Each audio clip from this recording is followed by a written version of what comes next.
gridlock. And Josh, if you're there, we're going to have to turn the volume down some. I think it went up for some reason, but thank you very much, Byron. But again, guys, I was saying that, you know, a lot of these preachers, they know how to preach it and make it sound good about walking by faith and not by sight. And so you're taught to apply it like this, you know, even when things look hard, you know, you still have to believe that it can be good.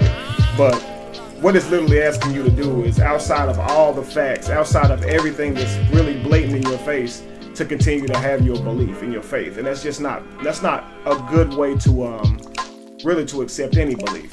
You know, if you apply faith to any belief, you're going to end up accepting it if you're going to use faith. You can't disprove any belief using faith, because faith asks you to just believe. You know, I told you guys the other day, a guy asked me to pray and ask God to, or ask Jesus, of course, to show me the Bible before I read it. And so I asked him, had he ever prayed and asked Allah to show him and reveal the Quran to him? And he said no, he refused to. And I just thought the irony was just hilarious there. The very thing he was asking me to do, you know, he couldn't do himself. But again, when you apply faith to anything, you're going to end up accepting it, because faith asks you not to challenge it, just accept it. If I were to say that, you know, my name is Clark, and I ask you to accept that on faith, well, I mean, you wouldn't know my name is not Clark. That means you can't ask for verification. You can't ask for identification. You just really have to use that by faith. Before you know it, hey, you're calling me Clark. You know, we do this on a daily basis. We don't, you know, qualify every single person that we meet that gives us their name. We simply just take them at their word. That make them who they say they are, right?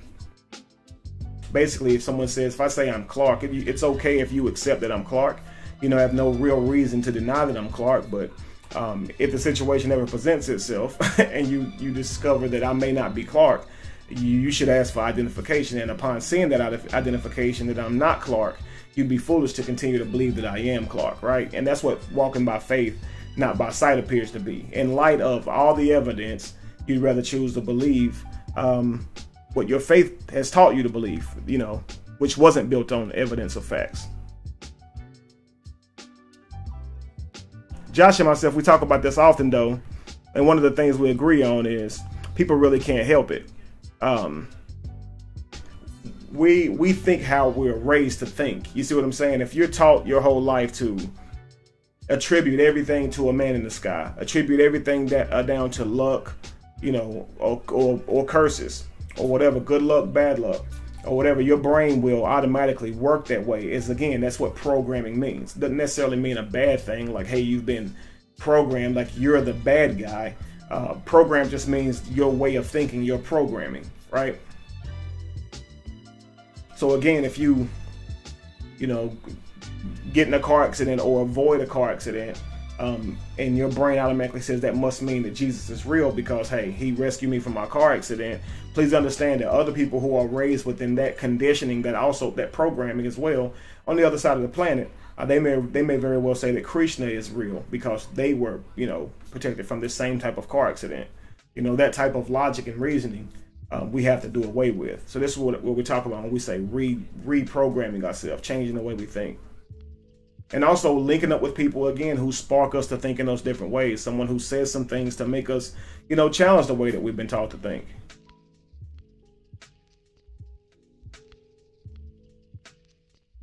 Rashawn, that's a really good question. Rashawn said, would you say that Christianity in the black community is largely due to generational trauma? I would have to say yes, absolutely. You know, based on how the literature was first received, you know, now based on how the literature was carried out, you know, the last, you know, couple hundred years, it wasn't by way of whip and, you know, chains, but the way we received it, though, I would have to say was based on trauma. Because, you know, what is trauma? I mean, even if you're not being, you know, raped, hung, all these type of things, if you're having your land taken from you, having your family split apart from you, being sent off to anywhere, being treated any kind of way, of course that's going to be traumatic. You know, for me, my traumatic experience was losing my mom at such an early age. You know, being that traumatized, losing somebody that you love that dearly or that you need in your life, especially you need at you're 3 years old, right? And you're taught as a child they're in heaven. With that trauma, you know, that idea that they're in heaven looking down on you, can't wait to see you one day, and you're going to grow up to make them proud of you one day. You know, those type of things can actually help you cope. You know, but again, it was introduced to you during a traumatic time, a time where your brain was traumatized. It in fact could not process reasonably.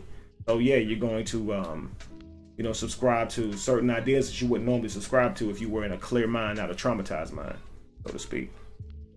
I don't know if I'm losing the comments. They either slowed down or I'm not getting the latest ones.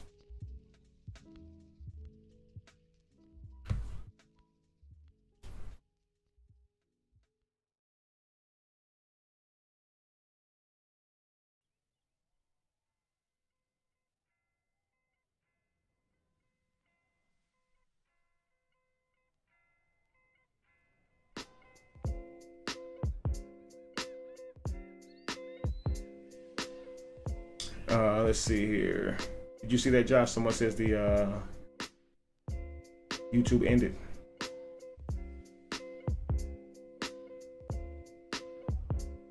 Give me a moment. We're gonna try to get everything back together.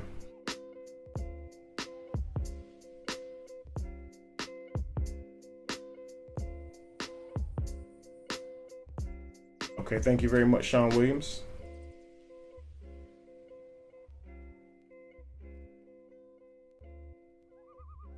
Wow, that's a very good question. Kevin, would you agree that it takes self-hypnosis to be saved, what they would call saved?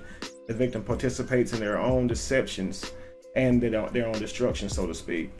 Well, I mean, wow. Yeah, if the moment you commit to the idea that you are doomed, you are contributing to your own hypnosis, no doubt about it. You have to believe in it, right? And most people identify with having this feeling or sensation that they say, this weight lifted. This feeling comes with the idea of hitting the lottery. This feeling comes with the, you know, in many different ways, this feeling of euphoria. But a lot of people associate that feeling with actually literally being saved. But really, it's just they were relieved. They thought they were going to hell. Now believe that they were saved from that hell, and they feel relieved.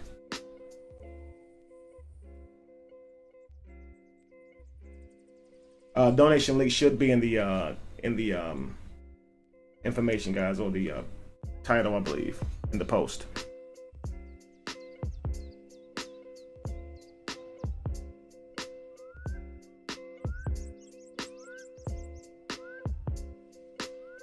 Tim Thomas said that religion equals multi-level marketing, all based on hope with no proof.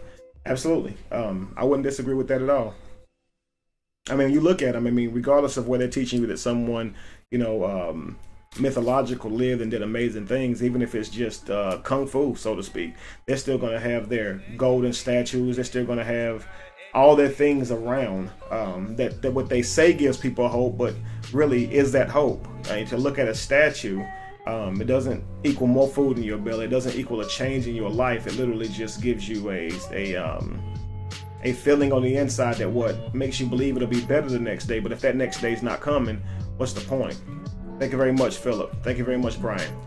People often say, Kevin, you're taking people's hope from them, you know, in a Jesus. Is, you know, if this guy's not coming back, if he's not going to crack the sky open, then what's the need to continue to hope in this person? Honestly, all it does is, if this person does not exist, which most of us understand this, then you are being stagnated, right? You are being stagnant by waiting, and you're not changing your own situation and your family situation that will even come after you. I'm talking about your grandchildren's situations. That's not just your situation. You know, you're going to bring children into this world. It's going to become theirs, so forth and so on. If you believe that somebody's going to crack the sky and just turn the tables and give you everything and give you a better world, you're probably not going to be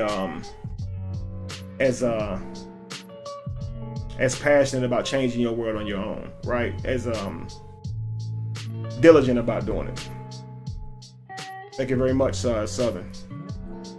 Southern, I think that's Southern Boss Lady. Spelled with a W.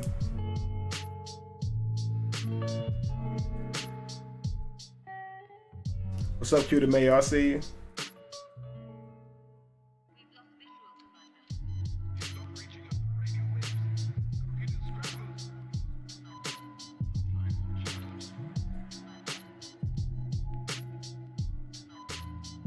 I appreciate that, Mr. Slow Stroker. I'm on it.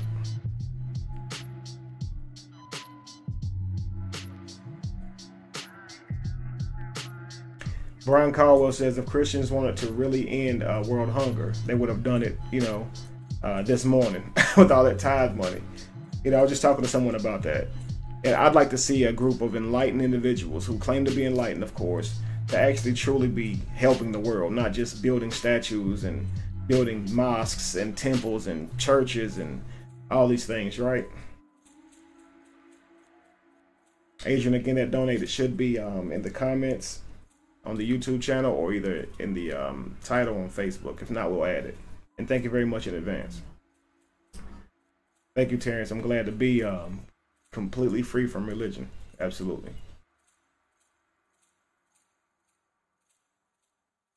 Philip, man, we all stand in line. We all can say we have family members who died believing that this character will come back. This Jesus character will come out of the sky. They died believing that he'd come back before they died, right? That they'd see this happen. So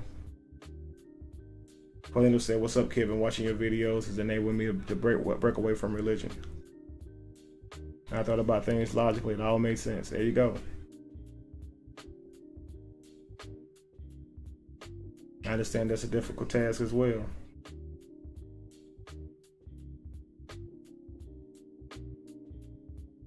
I appreciate that, Clamp. Say like the video, what if? Listen, guys, so for anybody who's like new to my music or whatever, if you never heard of it, thank you very much, Felicia. If you're new to my music, I love wordplay. I love to make you think. So my stuff is not going to be very simple. A lot of people talk about or say it's hard to keep up with. I won't slow it down. I refuse to. I think like music is like art, and I think that if you put it out there the way it should be, people can listen to it years from now, right? And just now be hearing some of the things that you said. So my music is kind of my music is kind of for the future, just so you guys understand. I do like the fact that you guys slow it down, rewind it, and can hear a lot of what I'm saying. And I try to give a lot of it to you too, but there's so much more in it that I don't even highlight. But I really appreciate that, the compliment on the music.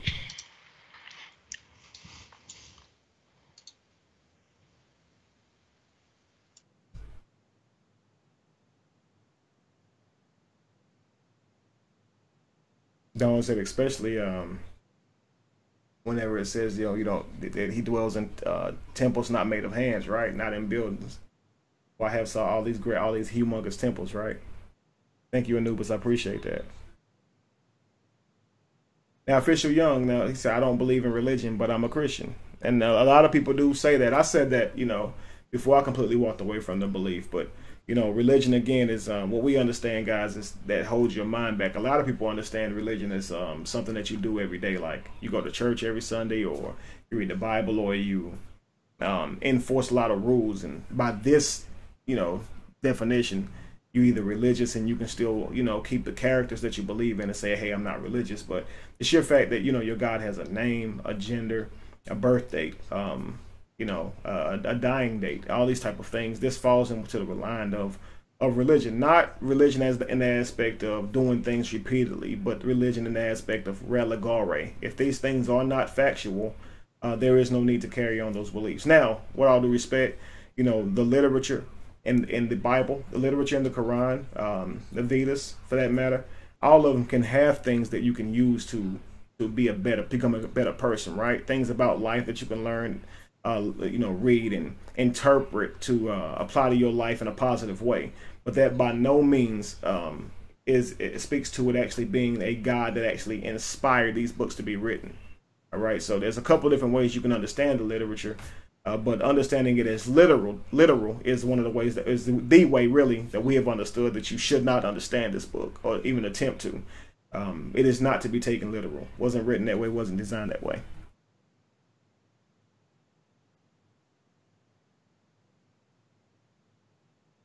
Doris, how you doing? Appreciate that. Thank you. That video done it for a lot of people. That actually video, sometimes I wish I could have it back. I wish I could have said things a lot cleaner. Some of the things I said were actually incorrect factually. Of course, we have spoken a lot of those things, but that video right there is probably my most watched video. So I still get people that come back from that video saying, you said the whole Bible was written, in 325 AD at the Council of Nicaea. Well, I said that I was definitely emotional, but That's probably one of those things I'll always end up have. I'll always be correcting people on, as to of course it wasn't written then, so.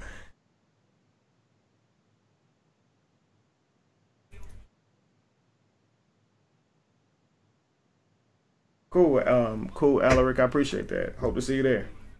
Thank you very much, DeMarco.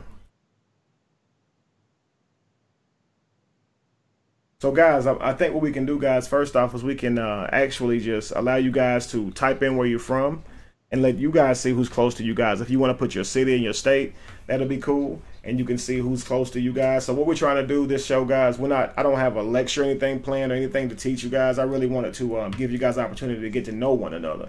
And, obviously, we don't really know a lot of people who think like us in our area, and I think that it would be wise, helpful to a lot of us to try to build that type of community type thing, so we can, have some communication with each other, maybe link up, and get to know each other better. So I'll read some of them all. Let's see. Tim Thomas said he's in Tampa. Let's see here. California. We got Official Young in California. Kingstree, South Carolina. Charles. Am I coming to Houston? I'll be in Dallas. Actually, this end of this week. Houston should be coming up this year, though. Memphis, Tennessee. I see you. Can I say something real quick? Yes, yes, sir. I just updated the description with the donation links. Also, if you want to donate and you see it in the chat like everybody else, like us other people, there should be a dollar sign underneath the chat. It's on my left. I don't know where to be for you. So if you want to do that, that's an option, and we appreciate it. That's all. Oh, Coach is wanting to come in too, so I'm gonna send him a link. Absolutely. Okay. Also send Jamal one just in case. He's in Houston now, I believe, or Dallas now, but yeah, he'll try to get on. Okay, cool. Okay. Thank you very much, Paulino. Guys, if you want, we could try to make this a little bit easier. I see we're putting the areas down, but kind of say what you're interested in doing. If you're interested in building, learning and or things like making the community better, interested in making friends, right? Anything like that. Just you can put that up under your name if so people can have an idea of what you are looking for. And then of course we'll have people call in if they like, and go from there. Just what could be some easier ways for us to do this.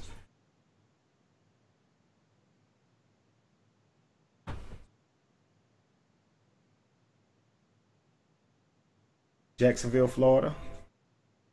Him said, is anyone from Jacksonville? We got London, we got Boston, Massachusetts, we got Brooklyn. Lil God said, hey guys, if it's helpful, drop your IG names so some of you guys can meet up like that. Omaha, Alabama, and Georgia.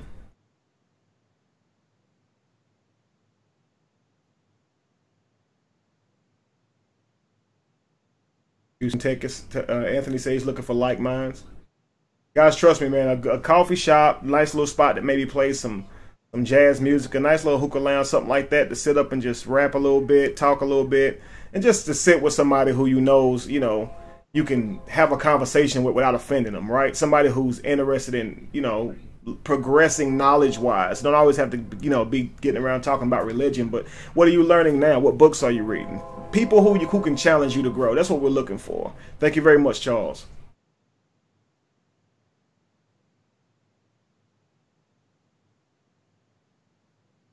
Jacksonville again. I see Bronx, Germany, Toledo,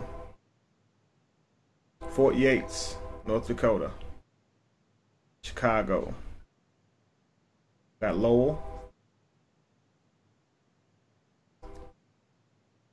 Go Lorenzo. Lorenzo's in Atlanta, Georgia, guys. Let's build an organization. Absolutely. Let's do it.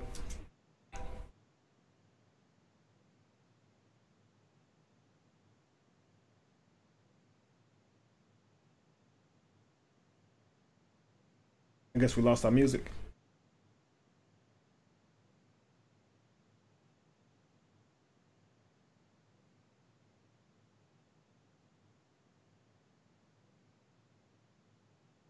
I had to lower the sound on the music because it was loud at some points. It sounded like at a consistent rate. So sometimes it's too high, sometimes it's too low. So right now it's probably just really low. Okay. So if you want, I can increase it, but you'll probably have to keep like messing with it. Okay.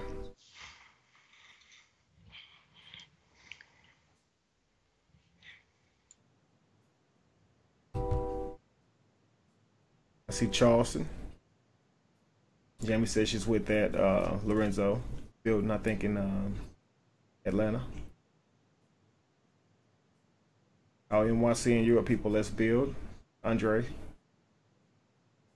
North Carolina, Bible Belt, come back to Charlotte. My people need help. That's true. I'll be in Charlotte soon, guys, too. So just so you know, we'll look to build. Everywhere we go, we'll try to. I'll give some time at the end of the event for you guys to mingle and get to know each other a little better too.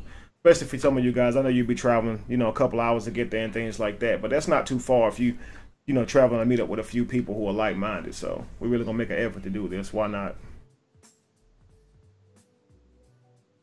See, Philip said we could all meet in the middle. We could definitely figure that out.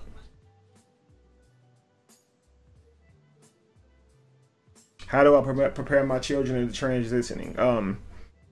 This will be their first year without Easter. Well, my children have always been used to a father who always was changing, according to what I learned. Even as a Christian, I had put away holidays or what I called at the time, pagan holidays, or American holidays. I put them away for sake of keeping what I thought at the time was God's holy days, okay, which was given in Exodus, of course, to the not to the Jews, and so people say they're Jewish laws, but to the Hebrews, to the 12 tribes of Israel, too. So to all of Israel, not just the Jewish tribes, so to speak.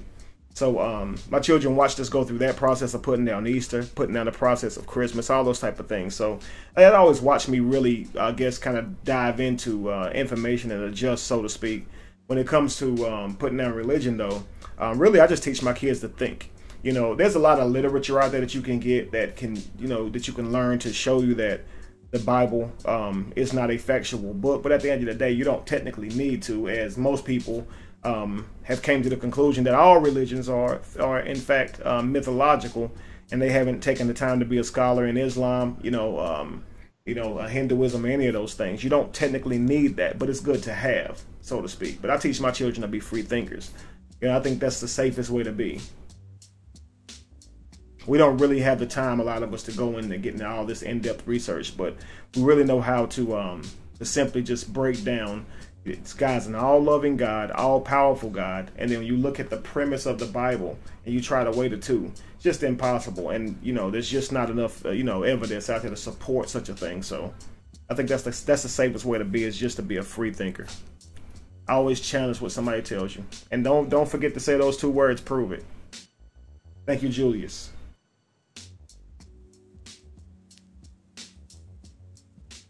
Oh, it's called the Bible Belt simply because, hey, that's where that's the South. That's where a lot of the slaves was brought in. That's where the Bible was preached heavily, geographically. You just have a lot of Christians and Bible thumping, bigot type Christians in that area. So I definitely call it the Bible Belt. If you ever lived there, you will know why. I mean, in cities you have like Scientology churches and all these different type of religions just out in the public. In the Bible Belt, you don't see that. All you see is churches, period. Nothing else.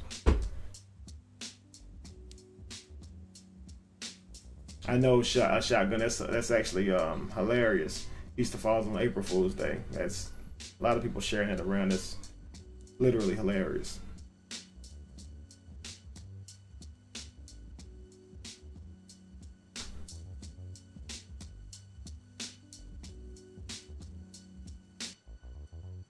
Northwest Florida, I see you.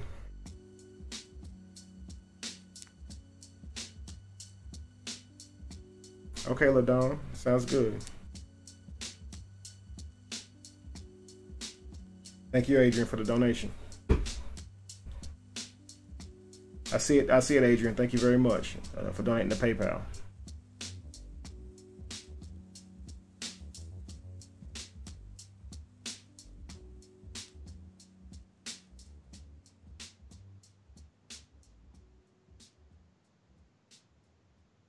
Well, TV man videos. Why didn't God ask Adam and Eve to make a sacrifice after they ate from the fruit in the garden so humanity could be forgiven? Well, there was a sacrifice made, but it was to clothe, of course, Adam and Eve for now realizing they were naked, which is weird because they looked like that to begin in the beginning. Why are they naked now? Just because they were aware that they were naked. Like, that's kind of weird. But the question you should be asking is not why didn't they do a sacrifice so humanity could be forgiven. The question you should be asking is why ever do a sacrifice so anyone could be forgiven. Again, that's where some of the problems fall in. You got an all-knowing God, all-knowing.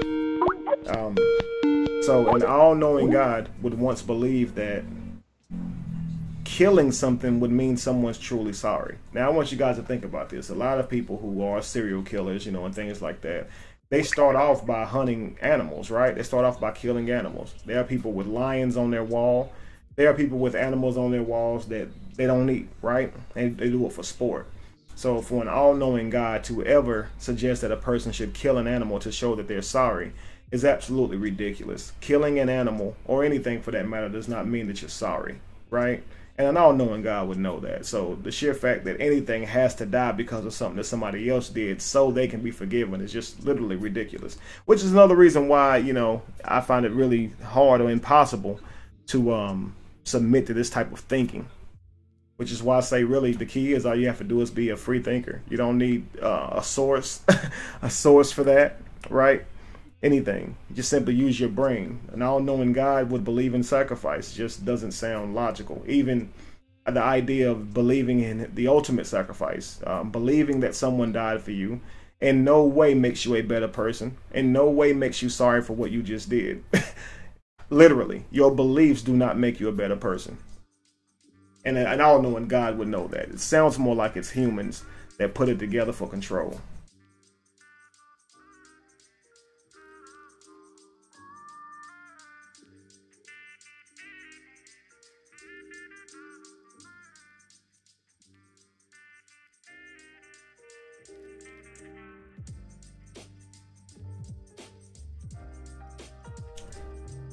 I see, look, guys said I do topics. I make videos too. That's what's up. I had no plan to actually end up in this field, man. I actually did one video and it just kind of ended up like that. I said anybody who's doing it, continue to do it, man. You never know who's listening. You never know who you may wake up.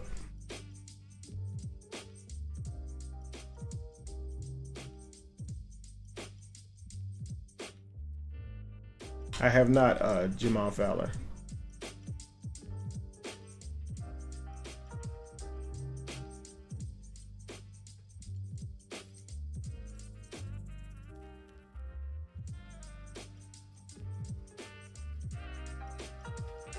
Jamie Bureau says, how is it possible for an angel to come down to heaven and have sex with a woman? I mean, after all, wouldn't that be inter-spiritual relations? Yeah, I guess so. But I mean, if you look at it mythologically, this type of story has been told over and over. I mean, it's always some type of half man, half God type deal. I mean, you got this with Hercules, you know, Zeus, half man, half God. And then now, of course, it goes all the way down to Jesus. Of course, Jesus wasn't superpower lifting up a lot of stuff, but he definitely had superpowers, right? So to speak, per the narrative. But this half man, half God thing is absolutely not new. It's been done over and over. The motifs they of course they predate the story of Jesus. This is not something that started after him. Half man, half God came before him. I am Tony. Say, like the new album. I appreciate that, man. Get the album, guys. For real, I made it for you guys. People always say, "Hey, man, Kevin, you know, you got to build something for yourself. You know, you just raising money, you know, for the homeless and things like that. But you got to take care of yourself." And I tell them, "Hey, it has been rough financially, but understand, I am doing things to take care of myself. Album is one of them. So when you guys support an album, you all support me. So please understand that." And again, as you can see, the album is good. It's not trash. It's actually, I put a lot of work into it. I actually take time and write. You know, I'm a lyricist, so I'm not giving you guys a bunch of jive turkey hip hop that you're used to. I take a lot of pride into it, so yeah, check it out. TV Man says, Kevin, you're right. Why need sacrifice in the first place? Absolutely.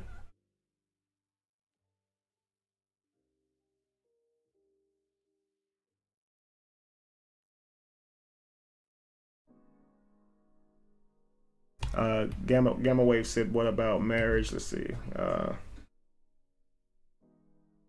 Well, again, what is marriage? I mean, what we call marriage, of course, is the ceremony, right? Or we call it the paperwork, right? The paperwork that that you get from the government that says you're married.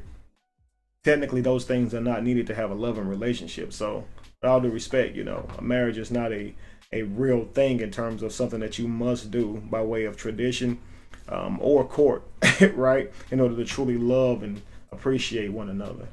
Now, people do believe in the concept of marriage, and still very much so hold it in high regard. But the simple fact is, it in no way speaks to you having a long relationship or one that won't work. People elope. People actually stay together without being married. In a lot of cases, longer than people who have huge weddings, for that matter. So, as long as you understand that getting married is a piece of paper, and that, even that, standing in front of all those people that you love and telling each other that you love each other, although it's beautiful, it has no impact on how long your relationship will last. That's all based on how much work you put into it. So, and that's how I see it. That's my view. So.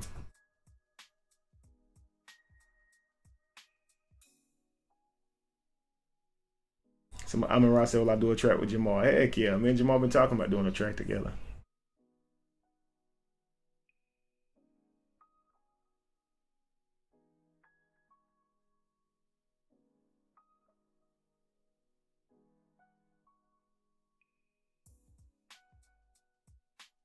Appreciate that, Marquise. Marquez. Dirty Water said, okay, that's you see that this Georgia, Alabama guys, anybody down that area too. Hey man, give me a high five if somebody want to call in. Somebody wave your hand, give me a thumbs up or something in here if somebody wants to call in.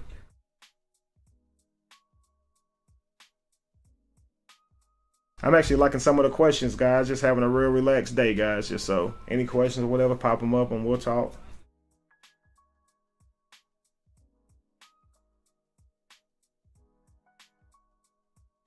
And look, guys, what I'm going to do is I'm actually create one just for that type of stuff, man, because I have a lot of people asking me that question. I will get back to you on that, I promise you.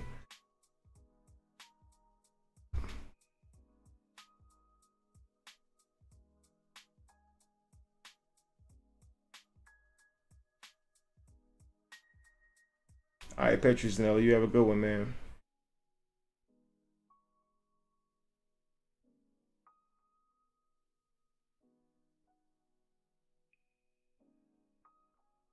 Paulie, we're going to try to give you the links here shortly so you can call in. I got a couple of thumbs up. People want to call in.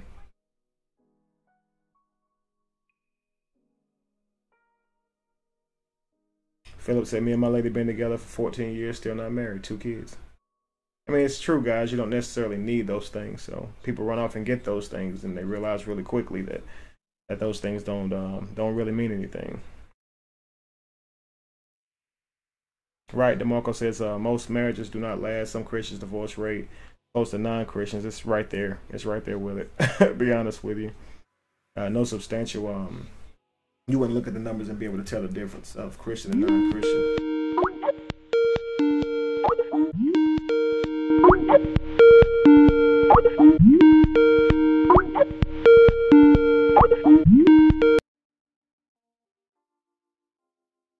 Let's see here. Reginald said, "Kevin, how?" What's up, Lorenzo? I see you, brother. We're going to be bringing Lorenzo on shortly, guys. Let's see here. It says, "Have you been going at those people who threaten your life?" I just kind of, man, be careful. I try to be careful. I don't really go out that much because I don't really, especially the places I'm not familiar. I tend to try to know my surroundings because honestly, I don't really trust a lot of people due to those type of comments that I've gotten. Someone says, "Kevin, do you believe in an afterlife?" I take no thought for an afterlife. I always say that we'll either see or not see. The inevitable will happen, okay? As much as we'd love to live forever, we won't. We will face death, right? And whatever's after that, we will either see or not see. I choose to not have thought to that because I know that whatever I would believe or think to that wouldn't have any weight whatsoever towards the actual outcome of what would be there. So those type of things I don't worry about. I typically try to worry about what's in this world, what I can do to change this world for the better. That's kind of where my mind stays because I can't or why even hope towards it? If it's like before I was born and I had no recollection of it, I'd actually be okay with that as well. So what I do is I try to understand that, hey, the one life that I know I have, use it to the best of my ability and don't allow anybody to take it from me. And that means try to push me to a way of thinking, right? Try to push me in the way of judging myself or hating myself according to their standards, anything like that. That's how I look at life. April says she loves astrology, which we talked about it more often. I actually like astrology, astronomy as well. I like astrology for the simple fact of the attributes that they actually attach to the astrological characters. I think it's really cool. So all the time love life, but people are always going to make threats and things like that whenever you're saying something they disagree with. It's not based on anything other than that. They're just mad at what you're saying. So. Renzo. Yes, sir. What's going on, brother? You, sir. You and fam. How y'all doing? Awesome, man. Fantastic. We're glad to have you, man. So I don't know if you remember last week, I told them that what we'll do is try to give an opportunity for a lot of us to get to know each other, right? To build. Of course, I saw you go ahead and speak for Atlanta and some of the surrounding areas, and I definitely appreciate that, man. We need to do what we can to try to build some type of community, right? I was telling them that, I was teaching at this church in Wilson and they just had that type of feel. You know what I'm saying? And I really miss that. I really do miss that. So. I don't know. I'm with you 100% because no matter what, one of the needs of any person is connections with other people of like mind to build that community, to be able to, have other people that you can talk to and support one another. I mean, one of the best examples that I've ever seen of that is when they did the test on the little babies and they seen how baby responded when the baby is ignored and the trauma that it goes through. We can't live where we've been ignored and we're alone and by ourselves. So we need that connection of people. Mm-hmm. So I look forward to building, organization, grouping, meetings, doesn't have to be, definitely it's not going to be like, for me, it can't be like a church environment. But even if it builds up to a space where people meet and talk and communicate and get to know one another and build, knowledge, together. So now I look forward to that. I can't wait. I'm looking for the people in Atlanta, let's get on it. Because it's really is not as hard as people think it is. It's really not. Right. All it takes is a couple of dedicated individuals, people who are committed to meeting on a regular basis. It takes funding at some point because if your group starts growing, you need a place. You might have to get your own place to meet. Hell, I think it's funny to buy out a church that's been abandoned, been converted. Yeah, absolutely, like a temple of learning, but without all the ceremonial hoopla and all that kind of stuff, Sure. You can just walk in and just communicate and meet and talk and study and and then from there help the community around you.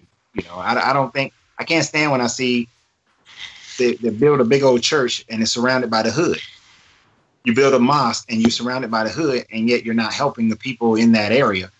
You're not having like economic classes. You're not having trade smith classes. You're not doing things to help build the people. You're not teaching them how to, buy the land that they live on. So that's my thought process on all of it. Is that if I don't mind spending time meeting people, but if we're going to meet, let's have a mission. Let's have a goal, in mind that is greater than ourselves.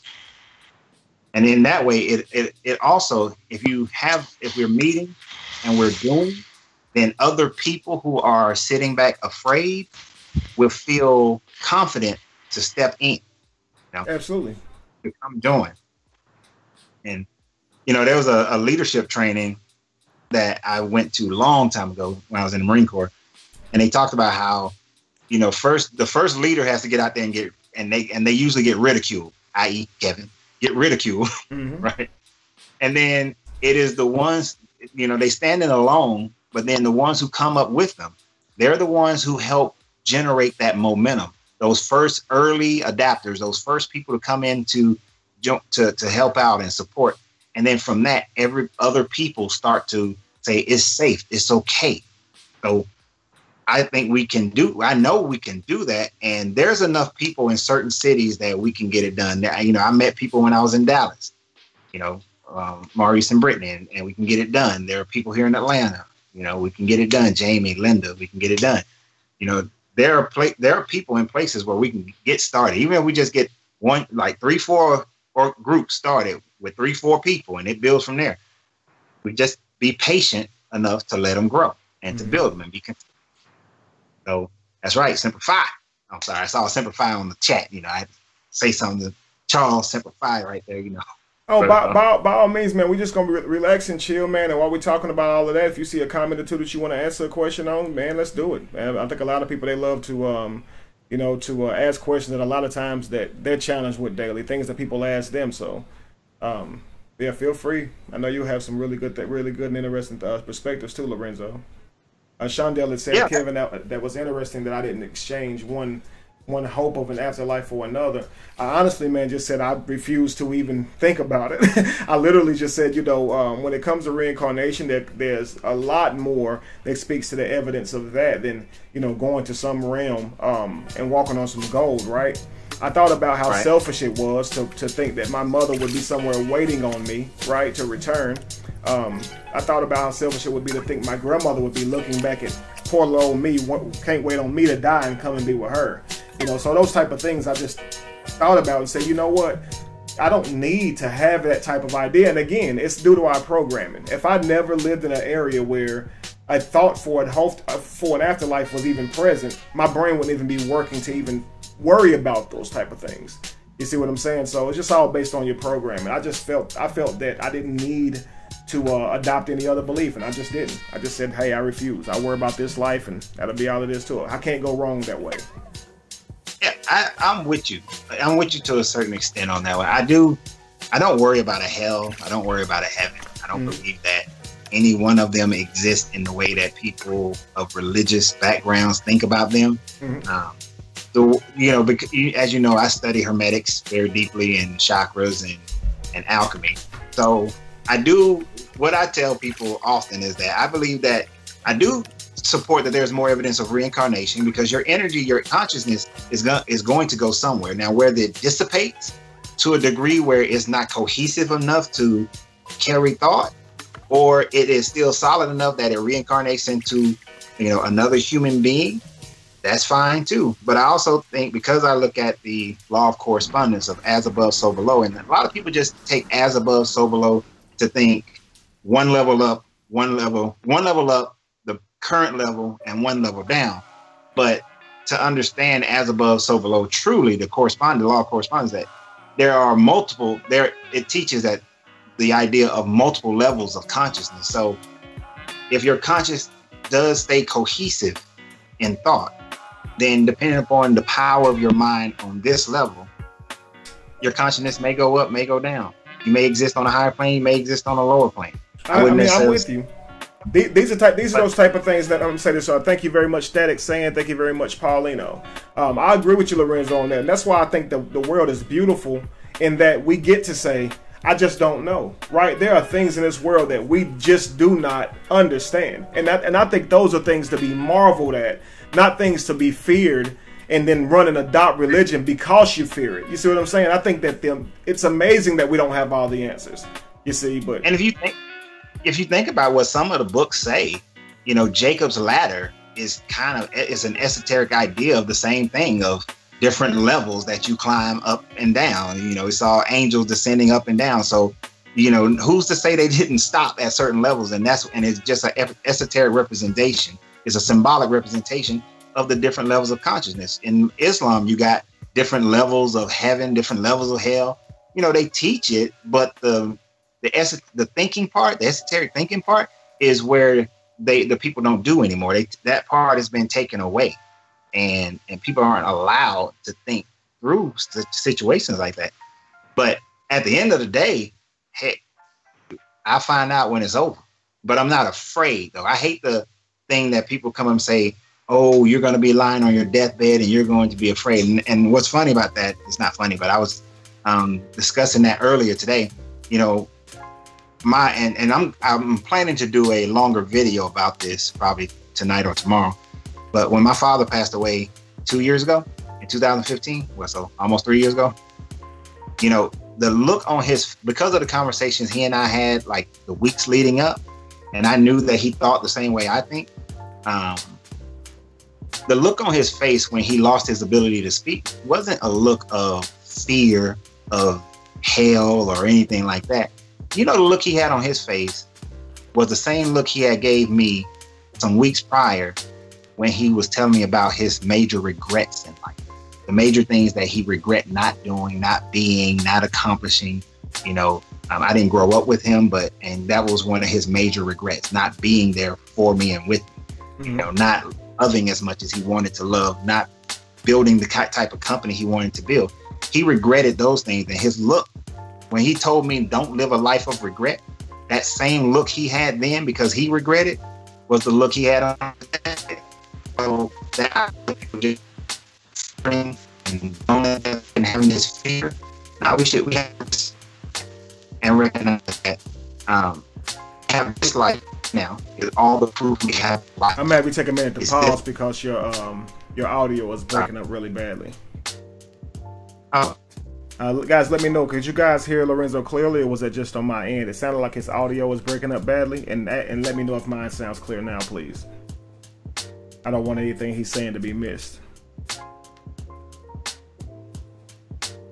While I'm waiting on that, someone asked Kevin, as a preacher or as a pastor, what were you researching that caused you to wake up? I was a youth pastor, of course, but I preached, and we took turns preaching off and on throughout the months, right? But what I was researching, guys, that caused me to wake up from religion, I was trying to prove that Jesus existed. So I wasn't. A lot of people say, why were you researching things that disprove Jesus or whatever? Some people said it was breaking up. Okay. But mine is clear, guys. Okay. Okay.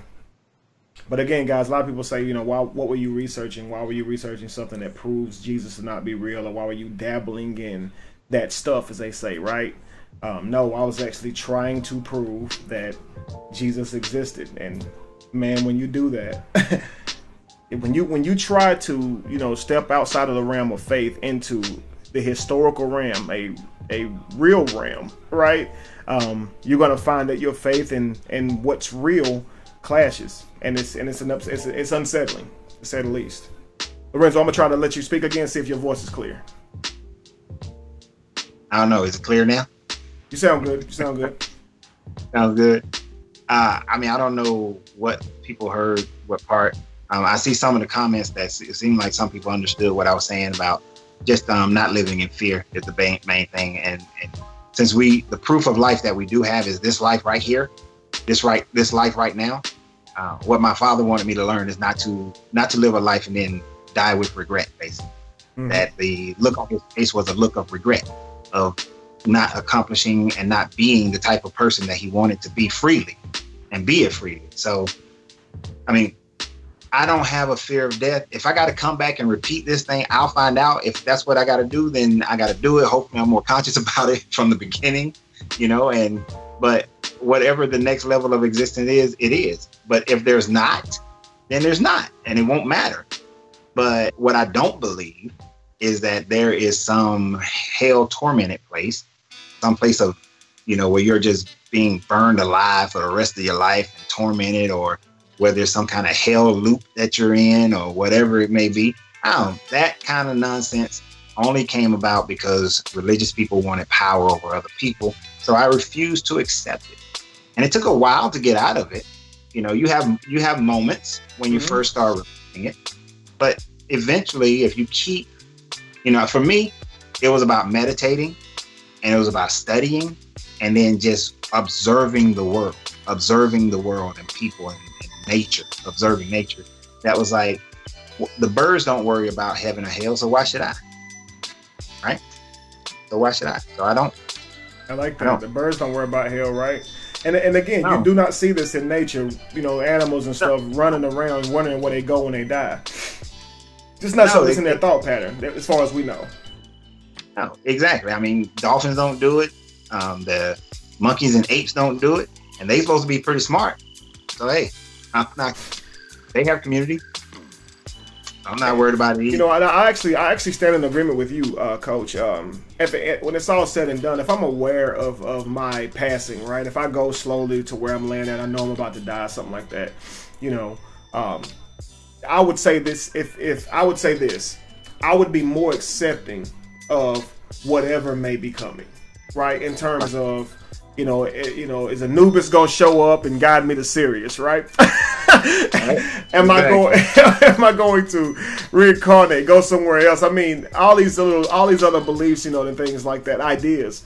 I would be more accepting to whatever the case may be. Kind of like how the shaman would do the animascaria mushrooms and things like that, and they thought it was, or they looked at it as if it was like getting you engaged in some type of training, spiritual training for when you make your transition.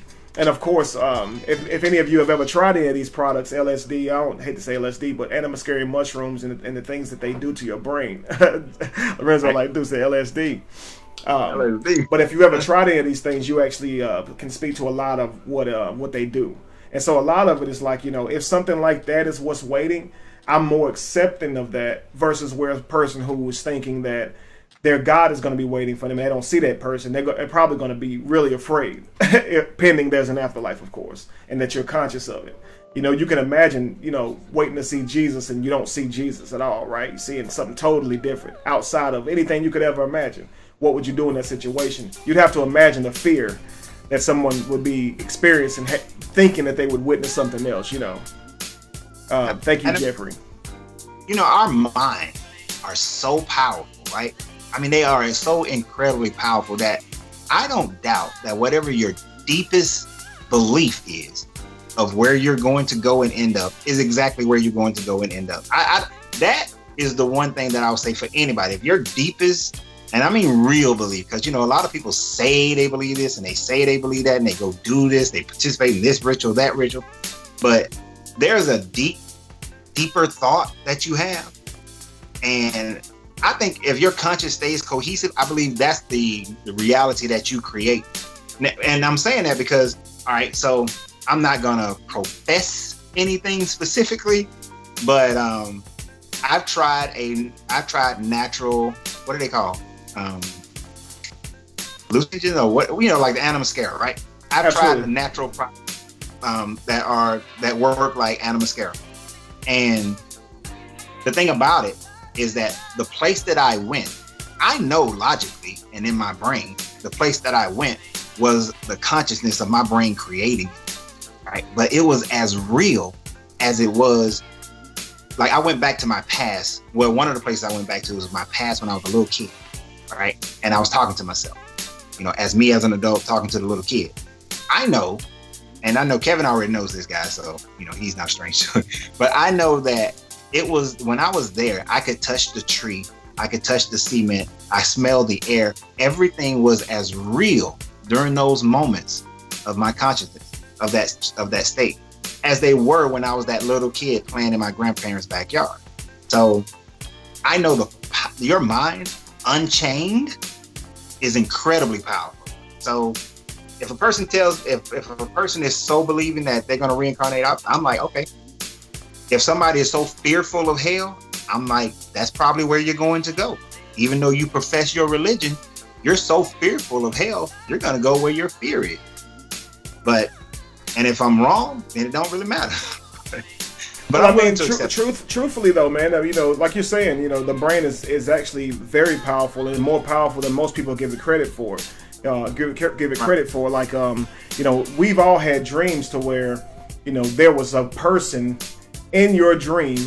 Within this dream, you knew that person vividly. They had a whole background. I mean, you actually knew this person, and when you woke up, you didn't know this person anymore. And you wonder, how did your brain develop a whole character, a background for that character, whether it was a family member, somebody you loved, or whatever, and you actually wake up missing that person or thinking of that person. And a lot of people have had dreams similar to this. So yeah, the brain is Absolutely powerful. In a lot of cases, people don't even realize they were dreaming until they woke up. So your brain can really trick you, right? It can convince you that you're literally awake, and you have to force yourself to wake up once you realize that it's a nightmare.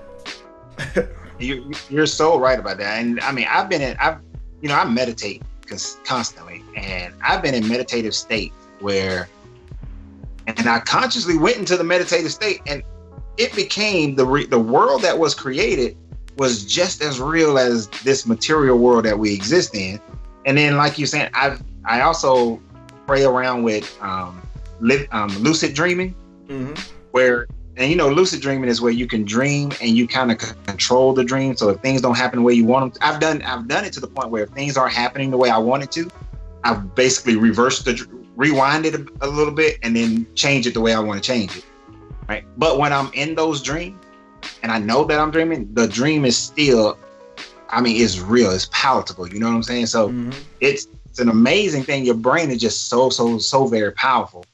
And so many people allow it to be weak because they just going by what somebody else told them, instead of recognizing how powerful they are. I mean, people kept thinking about the fact they want to fly. They want to fly, and eventually man begins to fly.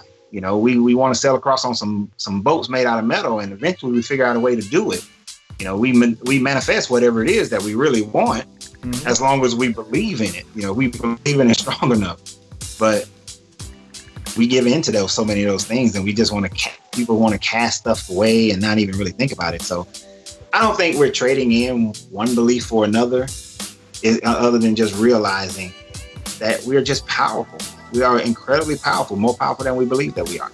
And it's just learning how to channel it and use it.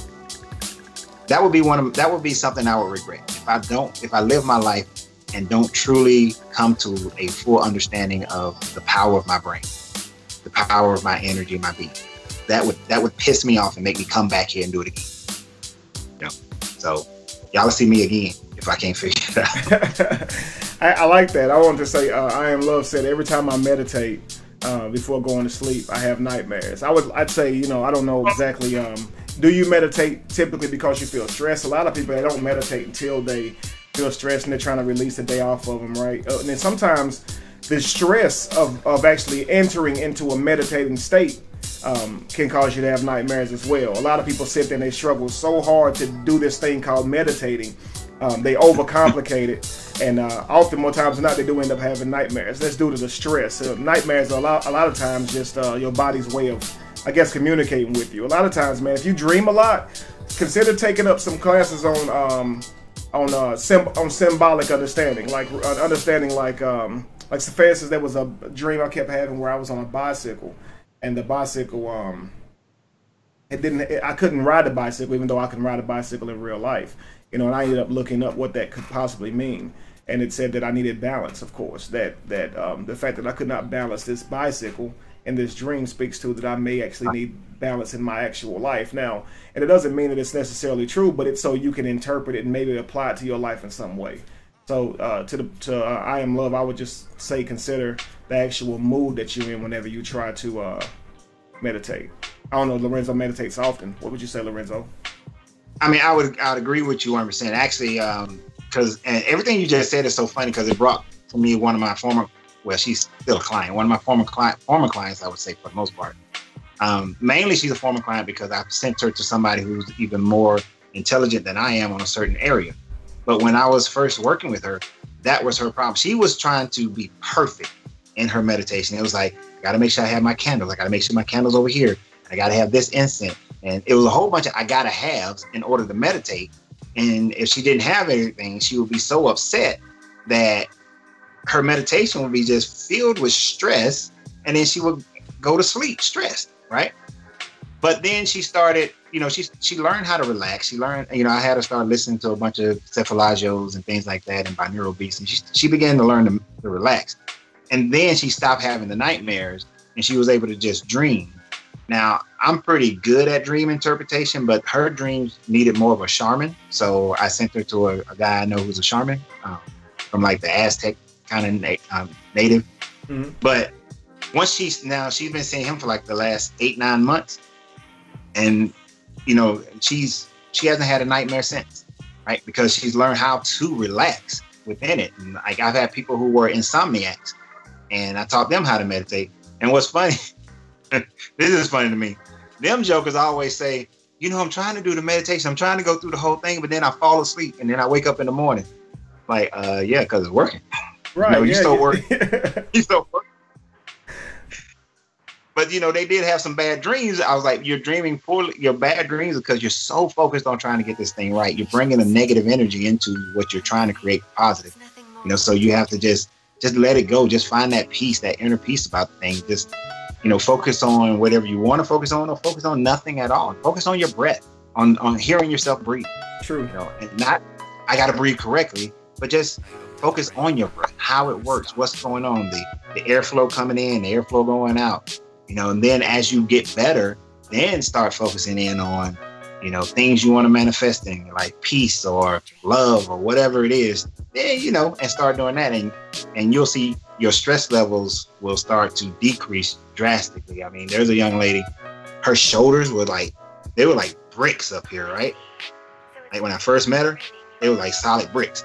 But as she's been meditating and learning how to relax, you know, I grabbed her by I touched her here like a couple days ago when I saw her, and they have gotten so much softer and relaxed, you know, simply because she's learning how to just let it go. Because why are we stressing so much over this life? I mean, we stress about our jobs, we stress about having food, and then we stress about our house, we stress about our car, and then we stress about the job that's providing the house and supposed to be providing the car, and then we stress. I mean, it's just so much stress that we put into our lives that doesn't make any sense whatsoever, you know, and we shouldn't. And that's probably why people say that often, is that, you know, how come every time I really try to meditate, I fall asleep? It's because, you know, a lot of times you haven't been trained to slow your brain down, right? To relax your body. Right. So whenever you do this, your body's going to have a hard time staying conscious, right? When you finally do settle your brain. So, yeah, that's actually one of the reasons for meditation, is to help you get to sleep. So don't feel bad if that's what it's doing. And it's funny. People tell me, oh, I meditate. I'll say, well, so how did you learn how to meditate? Oh, I just started meditating. Well, I'm like, well, did you just get in the car and start driving? They're like, no, you have to learn. Right. You have to learn. There's a process in learning how to meditate too, you know, taking your body through relaxations, you know, and then one of the simple things is like a lot of the monks and chi workers, they'll do a meditation where they take a ball of energy and they just imagine that ball going all over their bodies and down their extremities and all that. And as it moves, that part of the body relaxes. And then, you know, even to your head, you relax your brain and then just hold it in your chest so that everything is relaxed by the time you actually then start meditating. And I guarantee if anybody out there who meditates, if you do that first, you know, see that energy relaxing all your muscles and everything, and have you some good, you know, cephalagio beats playing or binaural beats, you'll get into a very peaceful state. And it's not about a religion either. It's just about, you know, getting your energy balanced, because we are energy and we have polarities, you know, within us. We have magnetic fields around our bodies. And speaking to that, someone's asked about, can music actually be helpful for meditation? Absolutely. There are certain tones that actually in music that actually helps your body to even heal faster. So just understand that everything's about frequency, and all frequency is vibration, and that's all music is, and that's all we are. That's all we can be, right? But yeah, everything's always vibrating. Like Tim just said that he listens to 432 hertz at night. And that's good, because I believe I keep getting them confused sometimes. That's why I have books. I have notebooks that I write in. But I believe 432 megahertz is the vibrational pattern. That's the vibrational megahertz of the Earth. Everything on the planet vibrates at that. And then 528 is when something in nature is healing, it vibrates at 528. So, you know, those are just two basic tones. Of course, there are other frequencies that vibrate for other purposes, but when you learn those, and then I use and then depending upon what you're meditating for, then I use those. Like, I'm gonna tell you, my lower back hurts right now. So tonight, I'm sleeping to some 528s so that I can, you know, so that my back will rest, you know. And it works. That's the thing about it, is that it does work. I mean, of course it's funny, man, but a lot of times from the outside looking in, when people hear this, they immediately shun it because it just sounds foreign. Why would it work, right? Why would meditation help actually increase blood flow, muscle growth, and all of this? Well, if you do a little research, you'll find that oxygen is in your blood, right? And the more blood flow that you can carry throughout your muscles, right, and oxygen and water that's in your blood, you can carry throughout your muscles and brain, is the more, you'll be smarter, right? More cognitive, more focused. All this stuff is due to breathing. You ask any fighter out there, any athlete out there, how important breathing is, and it is for that exact same reason. So, not attempting just so people don't sit here and say, listen, Kevin doesn't believe that a man walked on water, but he believes in meditation. This is something that is physical that you can actually do. This is not the same. So I just want people to understand that meditation is not pseudo. This is something that is done by people who don't even know they're meditating. Okay, believe me, I was meditating as a boxer before I even ever knew what meditating was. Learning how to control my breathing. If you studied any martial arts, if you've been in the military, you learn how to meditate. Like if you learn how to fire a weapon, you learn how to meditate by firing a gun. Absolutely. Because you have to control your breathing. When I first started learning Muay Thai, when I was training, I was good to go, right? Breathing right, everything was good, everything was calming. And then I got into my first fight, and I was shaking like a leaf, bro. I mean, I was just legs shaking, everything was trembling. And when I, told my trainer, like, why was I got into a fight? I've been studying this stuff for like 9 years. I got into a fight, getting ready to use it. Why was I shaking? And he was like, the only thing he said, were you holding your breath? And at that moment, I realized I was holding my breath the whole time, right? And so the next time I got into a fight again, like 6 months later, but the only thing I was thinking about at that moment was maintain your breathing. And I never shook. I didn't shake the whole time. And that fight was so much better than the previous fight. Simply because I learned at that moment to control my breathing. And that works in everything. When you're driving and somebody get on your daggone nerve, control your breathing. You're at work, you're speaking in front of a group of people, control your breathing. Your breathing is so vital, and science shows that the breath is so vital. Religion talks about the breath all over the place. It's like, I never understand why people shun it when it's right there in front of them. I think because honestly, man, it's when you came away, especially from religion, and it's something that really nobody was skeptical of for so long, until you finally are, and then by that time you lose trust, and everything begins to sound pseudo, especially when you lack the understanding, and it all boils pretty much down to that. I find it funny when people say things like, well, Kevin, you walked away from the Bible because you don't understand it. And it's like, no, but a lot of the times people call what we're saying pseudo is literally because they don't understand it. Think about it, man. Yeah. If we mention Egypt, we talk about Kemet. The general consensus of a Christian or a religious person is that we worship the structures, right, and the symbolic deities in Egypt, when none of us worship any of that, nor do we believe they ever were in that way, right? We believe that they were completely a mythological understanding, okay, given astronomical value, right, attributes, telling stories. But to the outside looking in, they worship Egyptian gods now. And again, when you have a programmed mind, your mind can't work without thinking that way. I have people all the time that tell me, trust me, you believe in something, right? Or you pray, you worship something. Everybody worships something, and that's literally totally false. And because a person only understands what it's like to worship something, hold something that they've never saw, in fact, and there's such high regard, you think that everybody somehow does it, but they don't. And to a person who simply does think that way, it does seem impossible to not literally have your faith in something, Right. And they definitely feel like your faith got to be in something. Yeah, you got to believe in something, like. And the thing about it is that you still believe in something, because you're never going to know everything, but you back up the majority of your life is what you know, what you can prove, what's in front of you.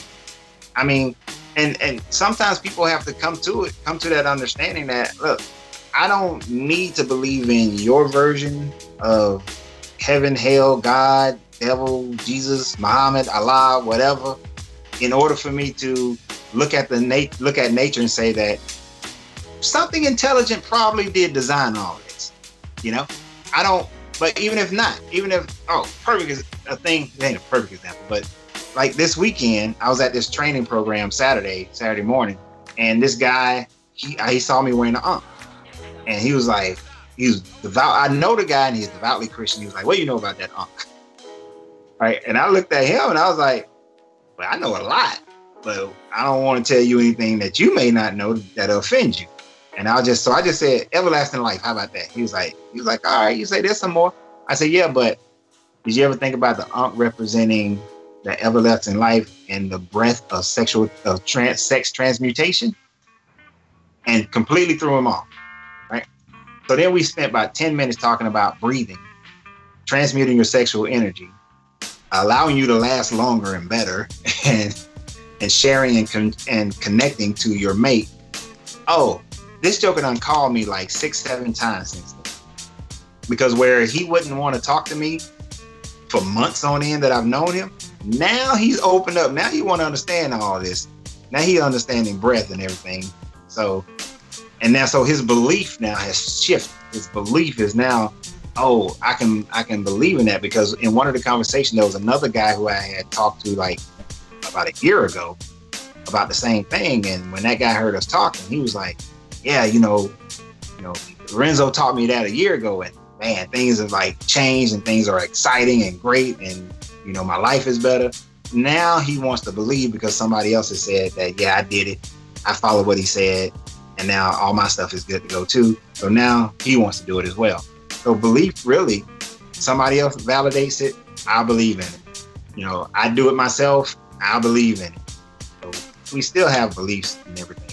It's just different ways that it's presented, and it's not. I look at the two words as a little bit differently. So belief, of course, is to accept something, right, without proof, right? To accept something without proof. So believe in something. So like to say that I call that looking crazy. I call that crazy. Well, see, and I think that's why I wanted to clarify, because again, and this is what when they say everybody believes in something, this is what they mean. Everyone has accepted something prematurely on the foundation of just faith, not having any type of fact in that. Looking at the world and saying, okay, there's something greater than myself, obviously at work here, right? There are things that I don't understand. That's not technically a belief. You're not accepting that there's a guy in the sky, right? You're still standing there saying, I marvel at this, and it's beyond my understanding, right? Belief is when you say, okay, Jesus did it, right? And start saying the person who did it and giving them a name. Again, when you begin to again, like when you're looking at the world, you say, I'm gonna be an observer, right? I'm gonna be a researcher. You're simply saying, hey, if enough evidence presents itself for me to subscribe to this idea, then you very well may, if enough evidence presents itself. But again, so far you have been a person who has trained yourself to go by what you can see, what you can learn, the logical, right? You don't plan on being illogical anytime soon, right? But however, right. That's not to say that there isn't something out there that can prove to all of us that there is a definite, genuine designer that's outside of us, right? That's literally put all this stuff together with an idea and with a purpose, a plan, if you will, right? A desire for everyone. Because this is kind of what happens when people say, I believe that, that's the difference between someone like Lorenzo who says, hey, I believe that, there's something greater, right? There's definitely intelligent designer. That's different from someone who says there's an intelligent designer. He knows my name, created me from dust, has a plan for my life, wants worship, and if I don't do things exactly the way he said to do it, I will burn. And because he is the catalyst or the epitome of what morale is. Giving a person all the powers in the universe does not make them, know more. It's so funny because this new show, of course, not new, but it's a new season. It's Jessica Jones, but it's like the first episode on this new season. Some guy saying some things to her that she doesn't like, and she's showing him that she's stronger than him. She's knocking him all around the room. But what he's explaining to her is this: of course, you can do these things, but it doesn't make you right? So just because you're stronger than me doesn't mean that you're right. You see what I'm saying? Right. And this is the idea is that if I believe that there's this character, this man in the sky who created me, then that person, because he created me, must be right about each and everything that he does. So the general thought is, you know, you don't have any morale because your morale is subjective because you don't have the greatest, most powerful being in the world who gives it to you. But by that logic, how do you know he's not a trickster? How do you know he's not a con artist? How do you know he's not a murderer who is the powerful person, most powerful person in the world, but is also a trickster and likes to play games? You see, so you can't establish your morale just based off somebody being stronger than you, right? Or even older than you. Because we know that grown people rape young people, so being older don't make you right either. And actually the strong rape the weak, so say what? Trump is one of the most powerful people in the world right now. He sure ain't right about a lot of stuff. Absolutely. So I know I'm with you on that one, and that's more of a clarification of what how I see belief and everything. And sure. It's funny because I had that conversation last week with a young man, and one of the things he told me was that 5,000, almost 6,000 copies of the Bible have been found, so that validates it. And I was like, well, 20,000 copies of tablets talking about Arcad as the richest man in Babylon were also found. So that means that Arcad is more valid than the Bible, if that's your logic, Right. And I was like, okay, you can't use that same kind of logic. Somebody did ask a question that I found interesting. I forgot who said it, but because their name was like C1221 or something like that. But he asked, and I don't know if Kevin, have you ever seen this guy? You ever seen Mark Pizio? I have not. Who that is? I have not. Mark Pizio, he's a guy. He talks about hermetic and natural laws. He used to be a Satanist, and then he saw, and it's so funny. It's like he's the reverse. He was a Satanist, and then he came out of the satanic worship because of all the stuff he saw that was wrong and jacked up and messed up. Wow. Is he like a real Satanist or like a troll Satanist? Like a lot of the Satanists are trolls. No. Mark Pizio was a Satanist for real. He was like a serious level leading Satan organization. He was a Satanist, and but he came out of it. And once he did, he discovered the Hermetic laws. And so now he has series on the Hermetic laws, talking about the law of mentalism, correspondence, cause and effect, law of vibration, law of polarity, law of rhythm, law of gender. He talks about those, and then he made up his own extra law that he says he believes is the hidden law. I think the guy's pretty good. They asked what do we think about him. Kevin hasn't seen him, so of course Kevin can't have an opinion on him. But as far as Mark Pizio has good information, it's good base information. He's angry with Big Brother type establishment, so to speak, because he spends a lot of time talking about secret organizations trying to dominate the world instead of teaching people that the law of cause and effect has more to do with your life than an Illuminati or some other organization. Because if you don't pay your bills, you are evicted. If you don't do your job, you lose your job. Those cause and effect has more to do with your life than worrying about some overlord trying to come down because they don't care about you that much. Now, if you get up to some high power levels, yeah, they might care about you a little bit more, but he has some good base information that if you want to take a basic class on the Hermetics, that would be a good start. But just recognize he's coming from he's still doing the fear mongering, where he's trying to make you afraid of the Rothschilds, the Illuminati, the 13 families, and the Bilderberg groups, and all these other people. But most of us, those people, you're more affected by your own decisions and your own thinking than anything else. So just want to answer that person's question. Yeah, I appreciate that. And thank you, Adrian. Adrian said it was a very good show, very relaxing, like the music, things like that. Cool. A lot of people like the music. That's real cool. I wanted to, you guys to, I don't know if we can make this a little bit easier for you guys to be able to reach out and contact each other. But again, if you want to list your Instagrams and things like that, people can actually go back over this, look back through the comments, see the Instagrams, reach out to you, and go from there. Again, just if you are interested in linking up, whatever the case may be, for fellowship, getting to know each other, make friends, community building, like we were talking about earlier. So just put your Instagrams in there if you're interested. And if anybody would like to call, say a couple words, give me a thumbs up, and we'll make it possible for you.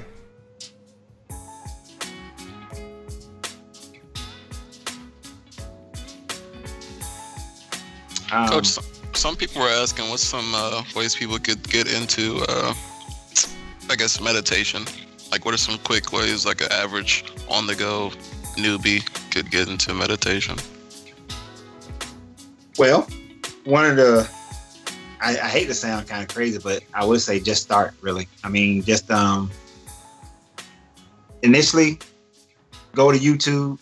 You can find tons of, like, if you just type in the word like meditation tones or binaural beats or cephalagios, and those can get you started with the music, the tones, the hearing of the tones.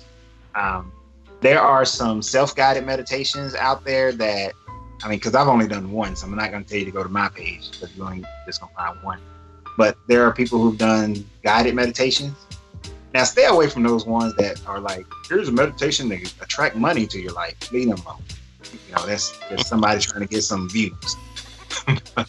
But like this guy, Dr. Pilar, he does like a lot of odd meditations. He's boring as hell, but his information is very sound.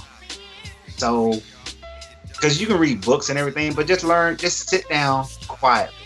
You know what? Scratch everything I just said. Find you some good meditation tones, cephalagio. Sit your tail down quietly and comfortable. It can be sitting in a chair. You ain't got to sit in a special position and all that kind of stuff yet. And just close your eyes, focus on your breathing, right? And understand that I do work with the chakra system. So if you're in fear of something, focus on your breath and your energy coming in through your base chakra, the base of your spine, and then rising up into your third eye area.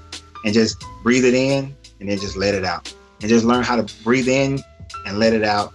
And just start releasing your fears. Put your fears on a boat and let it sail away. Put it in a balloon, let it float away. And just release it. And just learn how to just breathe it in and release. Because you can get too caught up into a whole bunch of next level stuff. Because I can sit here today and be like, it's the new moon. And because the new moon is about birthing things in your life and all this kind of stuff. And that's just too much. That's too much right now if you're just getting started. Just learn how to breathe in good energy, and just blow out negativity. And just whatever chakra, wherever you feel stress, release that stress. If it's in your chest because somebody hurt your feelings, release that chest. If you've been yelling at people, just release that from your throat. Just breathe it in and release it.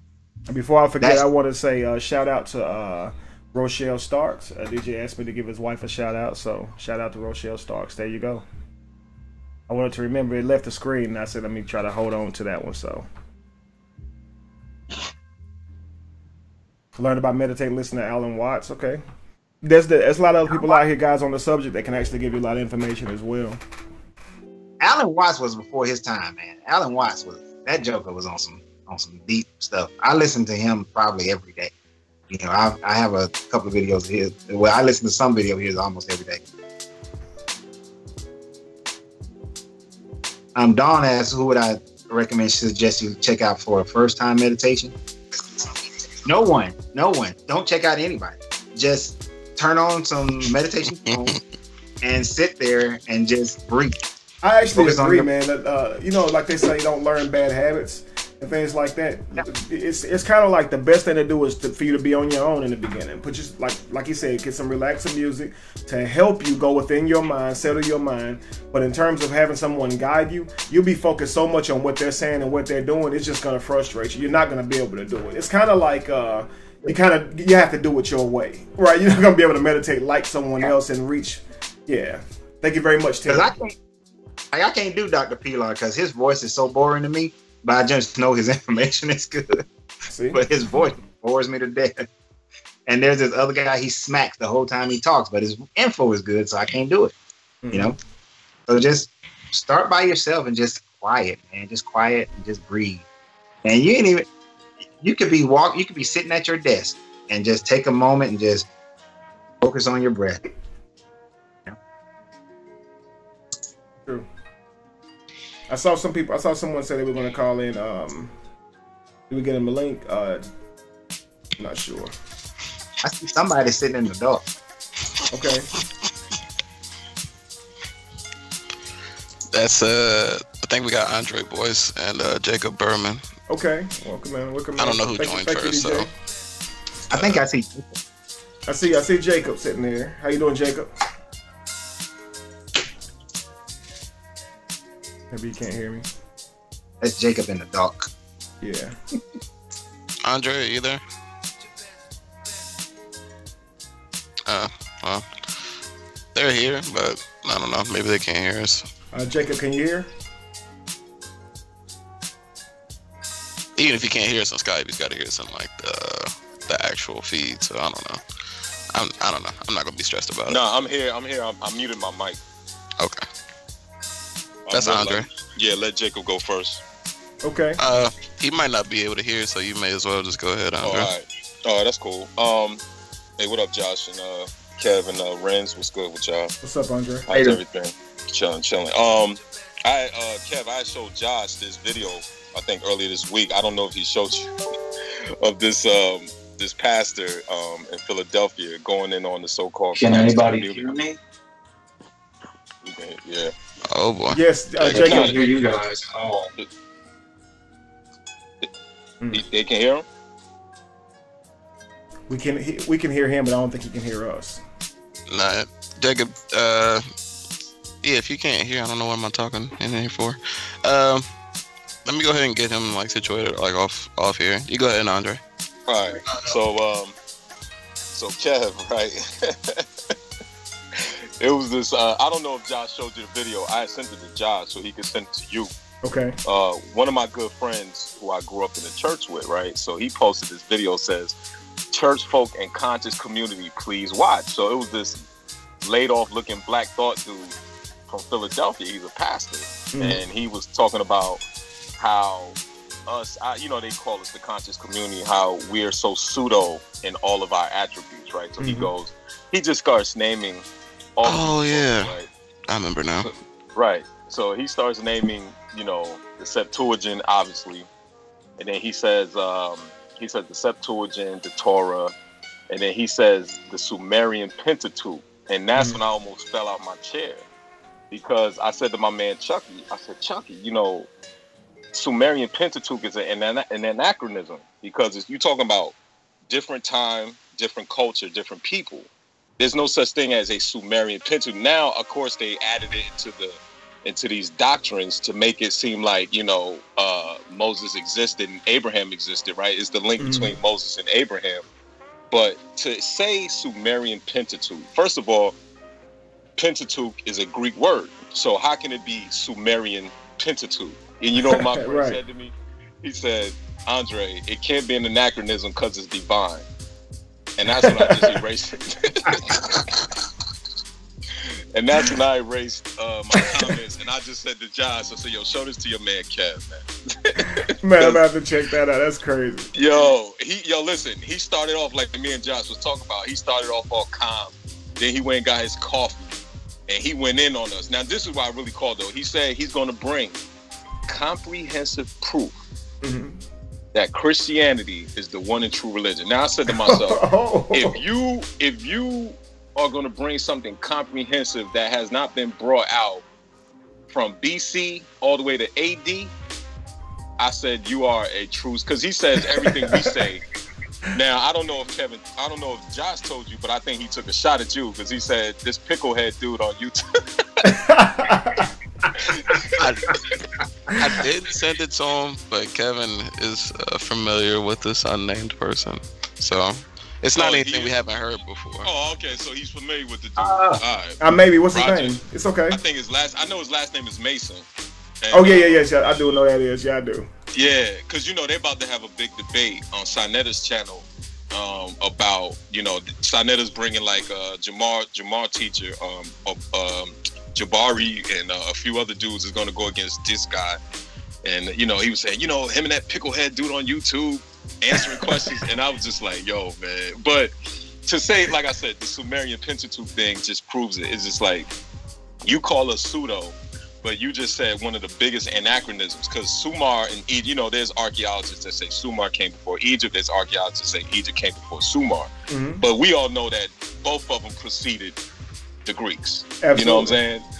So to say Sumerian Pentateuch is like, so Moses, who didn't exist in Sumar, wrote the book, and then when he lived, somehow rewrote. But nonetheless, I just wanted to say that, man. And Renz, man. I returned your email. I want to really get up with you because I want to build with you because, you know, I got business in Atlanta as well, even though I'm in New York. So I really want to like kick it with you on some other stuff, man. Let's do it.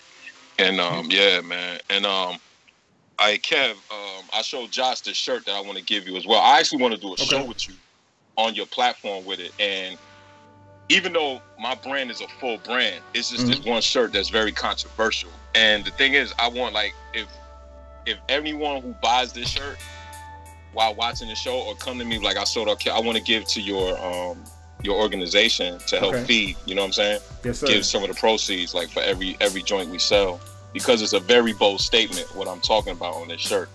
I don't know if you remember what Josh showed you, but, you know, it's something that probably gonna get me killed. But I'm gonna do it, you know what I'm saying? So I really want to just build with y'all on that as well. But yeah, let's get together, man. I like to see it, man, and go from there. And to what you say, to what you're saying, man, you're 100% right. The Mason guy, man, he's the guy I was speaking about last week. He wasn't the one who sent me. If you were on the show last week, I called it. I was talking about the Codex Sinaiticus, right?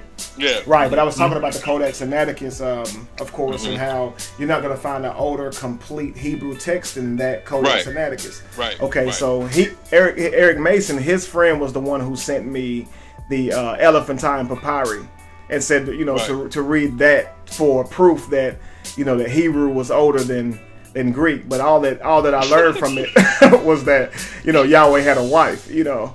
So it's just one of those things. And then of course they go to the Dead Sea.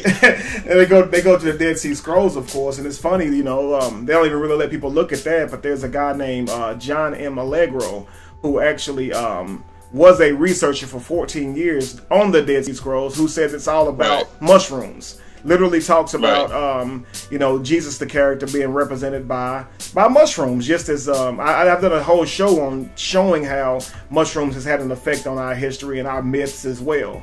So but you're right, man, they always like to call me a bozo, of course, to try to discredit me or my information. But the simple fact is, man, I'm not the only one out here who's saying this stuff, you know. A lot of it's common information, but again, a lot of people are going to adhere to what proves their narrative, and that's going to be what they hold to, man. That's just how it is.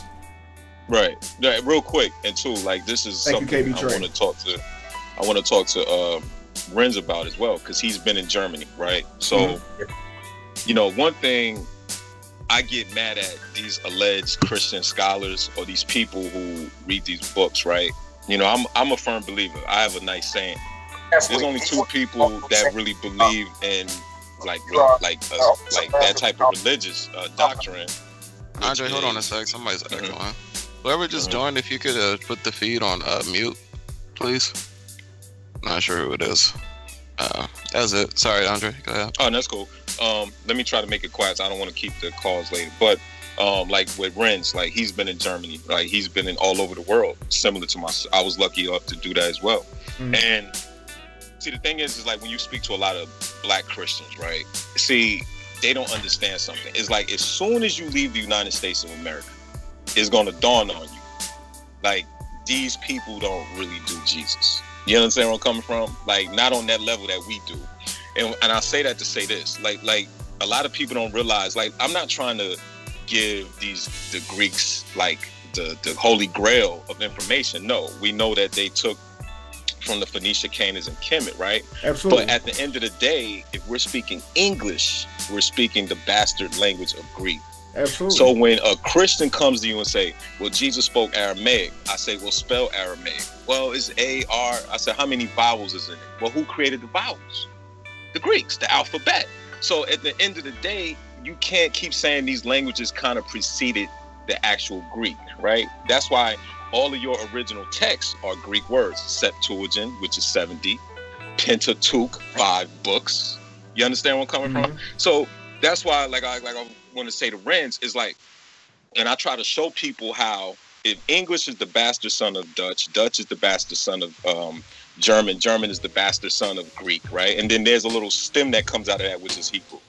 Now, like Renz will tell you, if you're in Germany, it's Guten Morgen, which is good morning. So that lets you know we're speaking, you understand, the Phallic languages, right? You got the Romantic language and you got the Phallic languages. And if these people understood that, then they wouldn't say, well, he spoke Aramaic. Like, what? Like, how did he spoke Aramaic and all of your original texts are in Greek? Right. So Jesus spoke something that they wasn't speaking. Like, it just, and we don't understand that. And like I say, if you haven't traveled or you don't have any money, yes, you always gonna be confined to that, to those doctrines, because you haven't really understand that. It took me to go to China like 8 years ago to realize like they didn't hear about Jesus till like the mid 70s. Like, so they all went to hell. Right. It's just like we have no type of like we are religious due to proximity, not really due to necessity. Absolutely. You understand where I'm coming from? And, absolutely.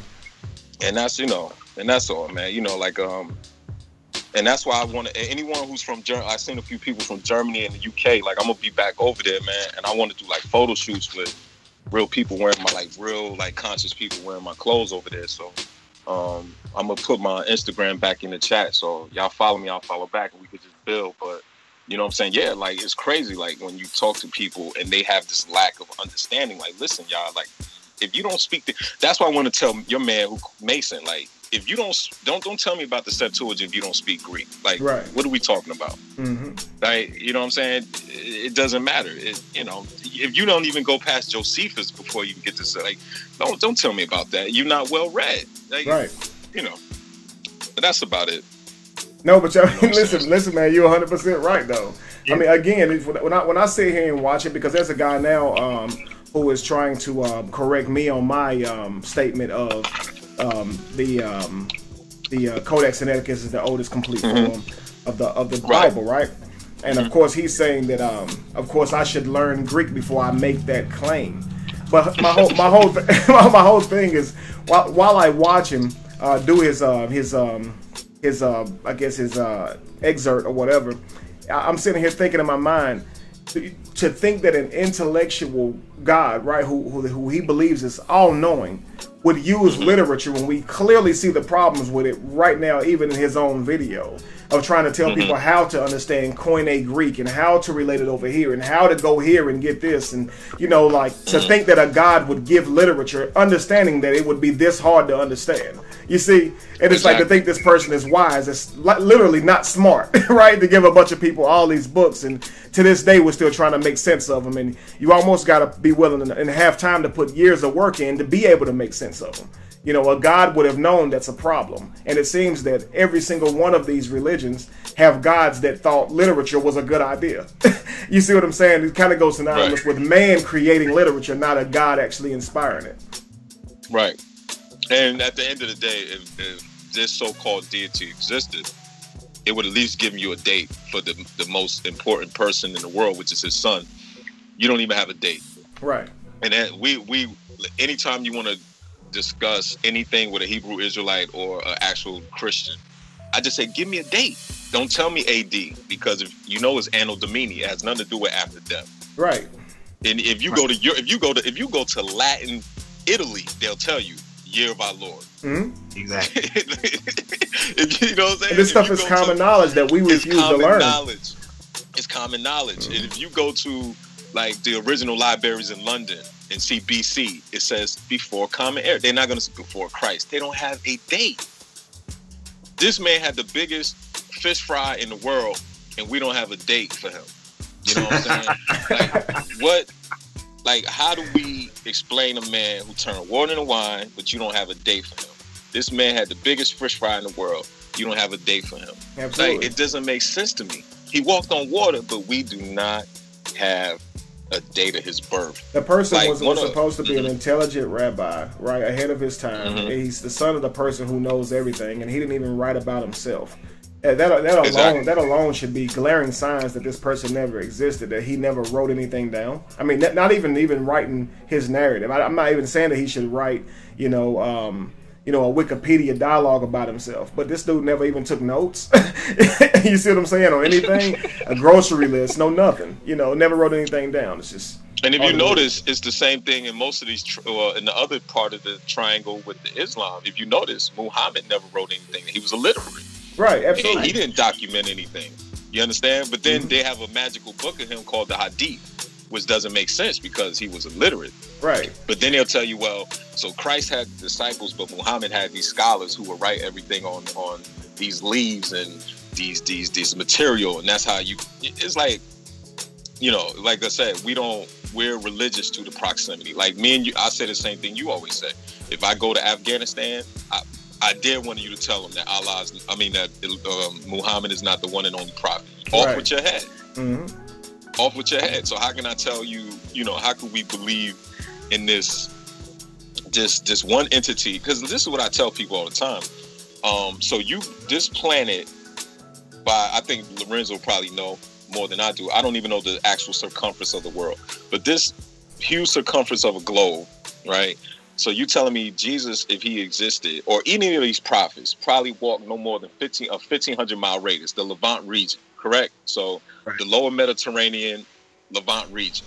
So you telling me God placed all these miracles within a 1,500 mile radius, but the rest of the world, it has to be bind to that one region. Right.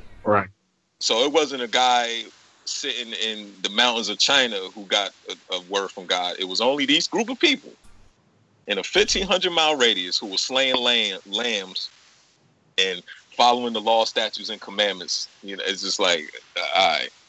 I mean, that's sheer facts. And the irony is, even if this person had literally existed, he was raised in Egypt, so he would have saw the stories of Hebrew all over the wall anyway. So even if he had existed, he's going around telling all of Hebrew stories and making them his own. You see, so he read about El Lazarus in Egypt. He read about Hebrew walking on water. The Immaculate Conception. All these things, Jesus, if he existed, would have saw these things on the very walls of Egypt, but then taken them back into, Jerusalem and Bethlehem to teach about them later, once he was around 30 years old. You see what I'm saying? And that's the truth. Like, and a quick question to you, Renz, before I get off. Like, when you was in Germany, did you ever go to this small city called Schwäbisch Hall, which is like right outside of like the Nuremberg, like Krausheim area? I don't know. Schwäbisch Hall? You ever heard of that? Okay. So I was with a Caucasian woman, and you know how Schwäbisch Hall is actually like one of those cartoons we used to see back in the day. They used to drive in a circle, and every time they drive, they descend down a mountain. Right. And she took me at the top of that mountain, and like if you look down, you can see all the churches and those castles. And she said to me, y'all people built this. And she was like, and that's why I always tell people, y'all need to go to these places and see for yourself. They'll tell you, y'all built this. And she told me a lot of those churches were actually warehouses. They wasn't actually really places of worship. You know what I'm saying? That's why they were built in that type of manner. So we just have to, I don't want to say common sense, but we just have to apply ourselves a little bit more. You know what I'm saying? I agree. You actually will find that all over Germany, and a lot of these. Exactly. You'll find a lot of that, and you'll find a lot of American military bases are close to a lot of those places as well. Exactly. Because when you get out that train station in Nuremberg, right, that big castle that's right there was once a warhouse. So it's like you said, that's why I love building with you and a lot of people who've seen what I've seen, you know what I'm saying? And really, understand what is the truth about that stuff. That's why I don't have no problem saying I'm an atheist. Because like I said, if me and Kevin lift weights like I lift, like he used to, I guess. I know he's a vegan now. But if I'm in the gym with Kevin and he said, Andre, you about 185 pounds. And I'll be like, well, I bench 400. Kevin gonna say, show me. He gonna say, show me. You know what I'm saying? He ain't going to take my word for it. And we as people, we take our word for all of these people that never existed. So, and that's just the dynamic of it. You know what I'm saying? And, I love building with you dudes though, man. I truly do. Oh man, the feeling's I appreciate mutual, man. y'all. And thank you for calling in too. Yes, sir. Yes, sir. So we had somebody else that had called in. Josh. I believe so. That was a great bit with Andre. Rachel, I believe. Right. And Rachel and. Can you hear me? Yep. Yes, we can. Good evening. Greetings and blessings to you all. Greetings to you. I'm RA in the chat. Okay, nice to meet you, RA. Yeah. It's been beautiful. It's probably the easiest word for me to describe not only what I've been hearing this evening, what I heard last Sunday, and for many Sundays now. I think I may have missed one or two. And Jamar, we did some emailing and had a conversation maybe about a month and a half ago. It's been very, very helpful. So I appreciate you all. Don't know if I should call you conscious or, like it's definitely, I feel like it's almost a new, like, I don't know if it's a new science, if it's a new history, or what to call it. And I think that's the challenge for me. I've learned some meditation through Jamar and watching some of his YouTube videos. And I had some comments. I think I emailed Kevin, not sure if he got it, last week. So I'm glad that I was able to chime in today. There's a couple of things I want to mention, and I'll try to make it brief, and I don't mind a dialogue. I don't want to just talk without some feedback, but real quick, there's been some terms that have been mentioned in this conversation, in the one last Sunday, that I get, when you hear something for the very first time, and, I'm 36 years old, hearing something for the first time, and it's like, okay, yeah, what's that? Like, wow, and the way y'all pronounce it and blows off your lips, and then you go into some other spiel, and then you hit something else, and it's like, I feel like a little 5-year-old amongst a bunch of adults having a conversation, and I just want to tap somebody on the shoulder and be like, okay, so what was that? Like, I want to understand, and I feel like y'all probably push me away, like, go somewhere as adult conversation kind of thing. No, not at all. That's what we're here for. But you hear it sometimes, and you hear this, well, it's common sense, and it's like, yeah, all you do is a little research.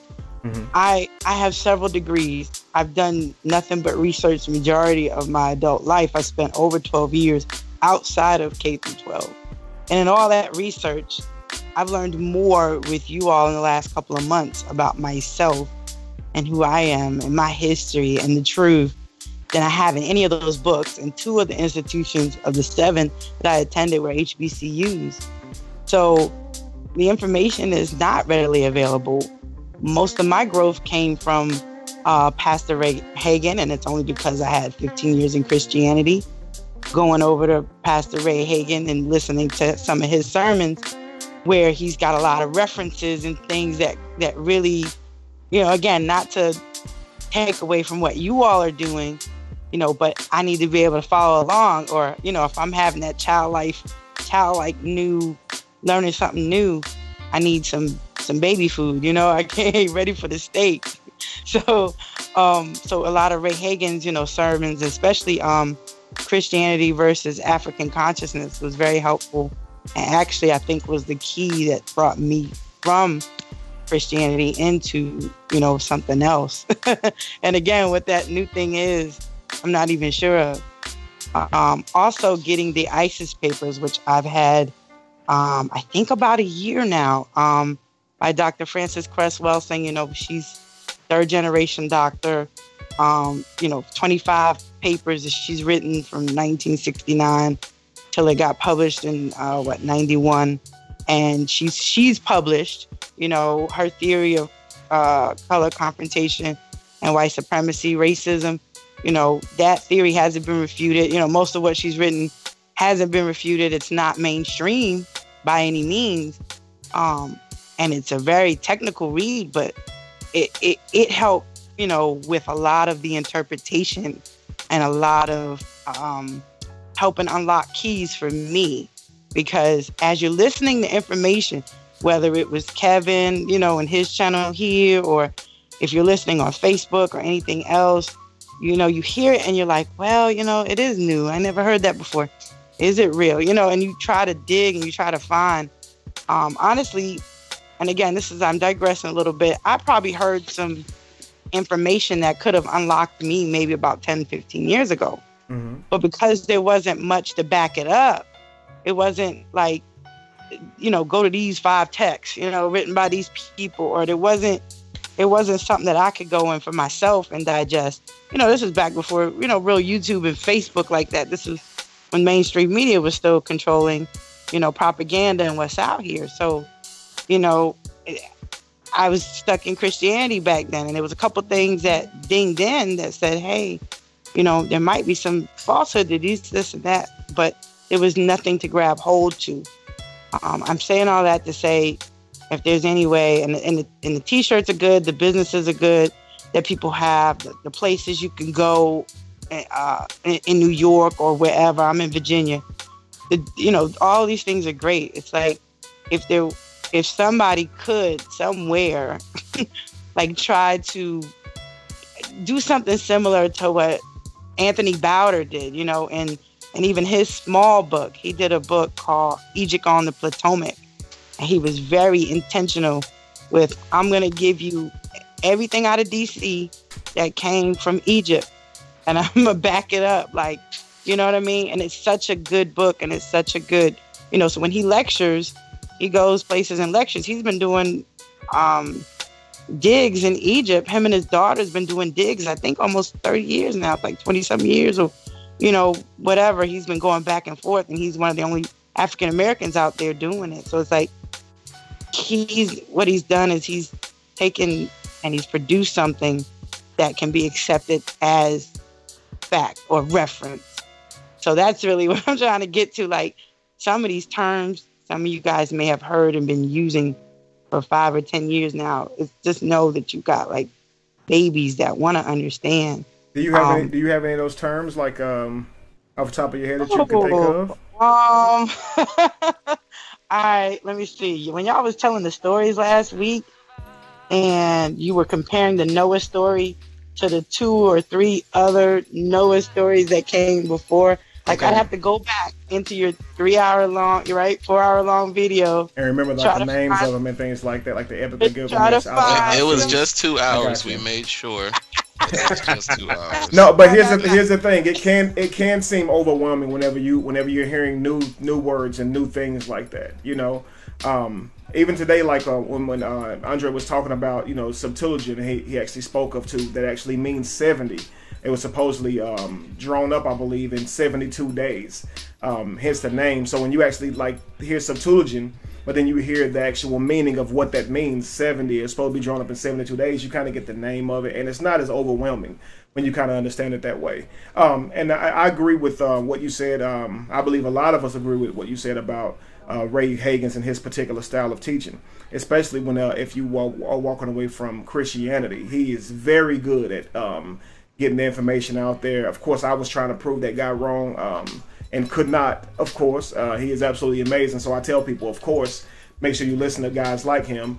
And I would say it like this: when it comes to research, just as you said, with a person with an educational background, it's not as easy as one may say, but there are different ways to go about it.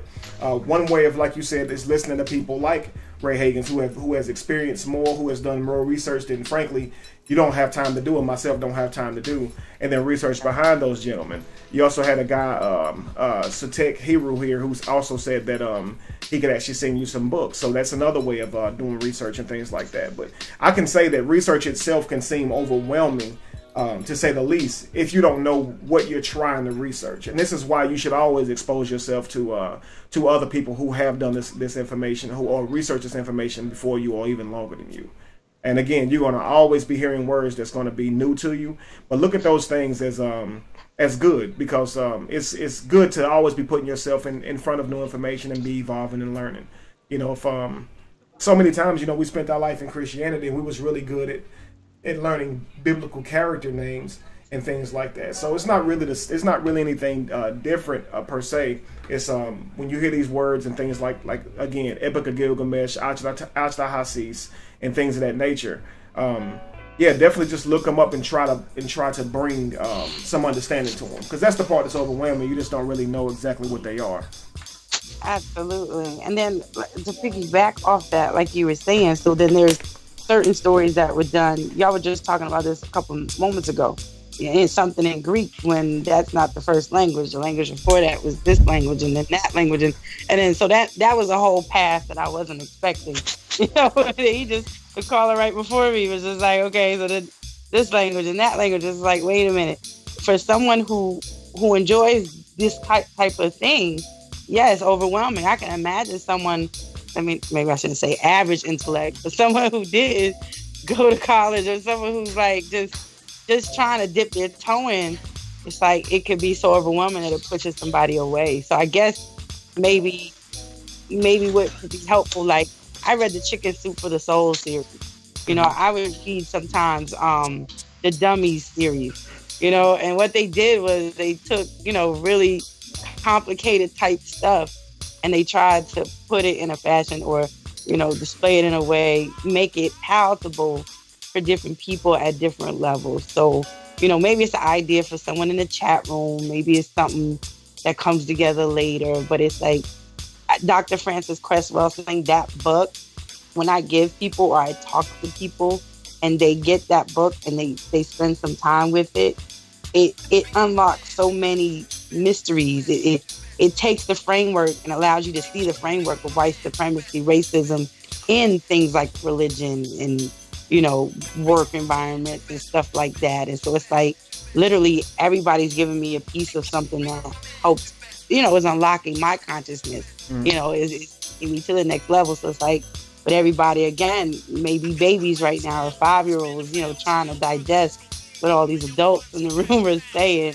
And if somebody, you know, figured out, even if it was a website that started with a glossary, or started with basic, you know, terms or basic, you know, some of the things that y'all take for granted that y'all have known for 5 or 10 years, is like some of us are learning for the very first time. And if there was a place, a reference place, even if it was an app that referenced it or something, because we want to know the truth. I think, I can't speak for everybody else. I think we want to know the truth or the facts, right? I remember when you did that video, truth versus facts. That's still kind of, it's still fuzzy, right? It was good information, but I'd probably have to watch it 2 or 3 times to really. I mean, and again, a lot of the videos will be like that. A lot of the information will be that way as well. You know, and I'm with you 100%. We all can work to make the information, I guess, you know, more palatable, more easy to receive, especially for people who've not been in this long. But I want you to understand there's always going to be people around you who know a little bit more than you do about certain things. You know, the things that Andre was saying is not common. And if you would probably look and rewind the video back, you would find myself and Lorenzo are smiling at a lot of what he's saying, because we're actually just in shock that a caller would call in and actually know as much as he knew. He's actually well learned. You can tell he's done a lot of reading and things like that. You don't get this every day. To be honest with you, I came into the knowledge that you know, that Greek was actually older than Hebrew not too long ago. This is something that the caller, Andre, when he called in, this is probably something that he's known for years now. So he knew that before me. There's no need to feel intimidated. You see what I'm saying? At the end of the day, we're all learning from each other and growing. You see what I'm saying? I actually take pride in the fact that there are a lot of people around me that know more than me. You know, sometimes, man, it just gets boring when you're the smartest person in the room. You don't want that to be. You always want to surround yourself with people who knows a little bit more than you know. People who can give you a little bit of information and insight and things of that nature. For a lot of people, just what you're saying, the research part is hard, and they do look for more sources and things of that nature too. So I would say we all could be better at doing that. I agree with you. And you're doing the right thing. You're doing the right thing by just asking questions. I mean, I think a lot of people, when they feel like the information is too much or people are ahead of them, I mean, I don't like being. I don't ever want to be the smartest person in the room.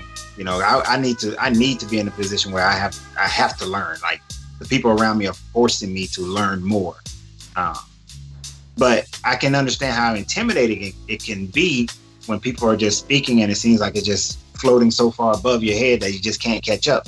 And it seems like you're never going to catch up. And take confidence in the idea of never catching up, right? But in your study, like I'm gonna say I was fortunate. I was fortunate for the school that I was going to when I was a kid. We took Latin, and in taking Latin, you learn what's called the trivium, which is a way of learning. It's a way of learning that the Romans, you only let the upper crust do, which is the first thing that you have to do in order to understand something is understand the grammar of it. And when we break down the grammar, that allows us to learn it and understand it better. So like how Kevin was saying about the Septuagint, any other thing that we talk about, there's a grammar, there's symbols, there's letters, there's understanding that goes deeper in. When you look at the Neteras in Egypt, how Jamar was talking about last week, that you look at the cow on the head of a woman and start understanding the grammar of what that means. When you get the grammar, then you can then place all that into formation so that it can have a logic. It can have this logical understanding. And then after the logic it becomes embedded, then we start working with rhetoric, which is our wisdom, our thinking through the entire situation. And that is the process that I learned by, is grammar, logic, rhetoric on everything. Because if you get that grammar, you will be surprised at how much the information just opens up. It's like it blooms like a rose and it opens up so much. But I do understand you as far as simplifying things, and that's why I like somebody just said on a video that I did like a couple days ago that they love the way I tell the story because I just broke the story down into everyday plain English, right? Mm-hmm. Like, just broke the story down in a way that how we would understand it today. So, and we can do better in that, and we can add. Somebody said on the chat about adding footnotes and things like that, and Josh can go back and add footnotes into the to the chat. I mean to the description. Josh, yeah, this guy. Yeah, beautiful. But that's gonna be some work. Josh is like work. I'm actually thinking of like adding like different links and things like that into the notes and things like that. Any articles I may have read something from, something like that. Just try to help people kind of track some information easier. You know what I mean? So I do want to make it a lot easier for people. Yeah, definitely disseminating the truths from the lies. You know what I mean, or the fact from the fiction. Like, because you hate to start learning something like I did in 15 years of Christianity and find out it's false. Like that was devastating for me. I had to divorce Jesus, but it was all good because like I already went through a actual divorce, so then this divorce was a little easier. Because I was married to him too. That's what we're told to do.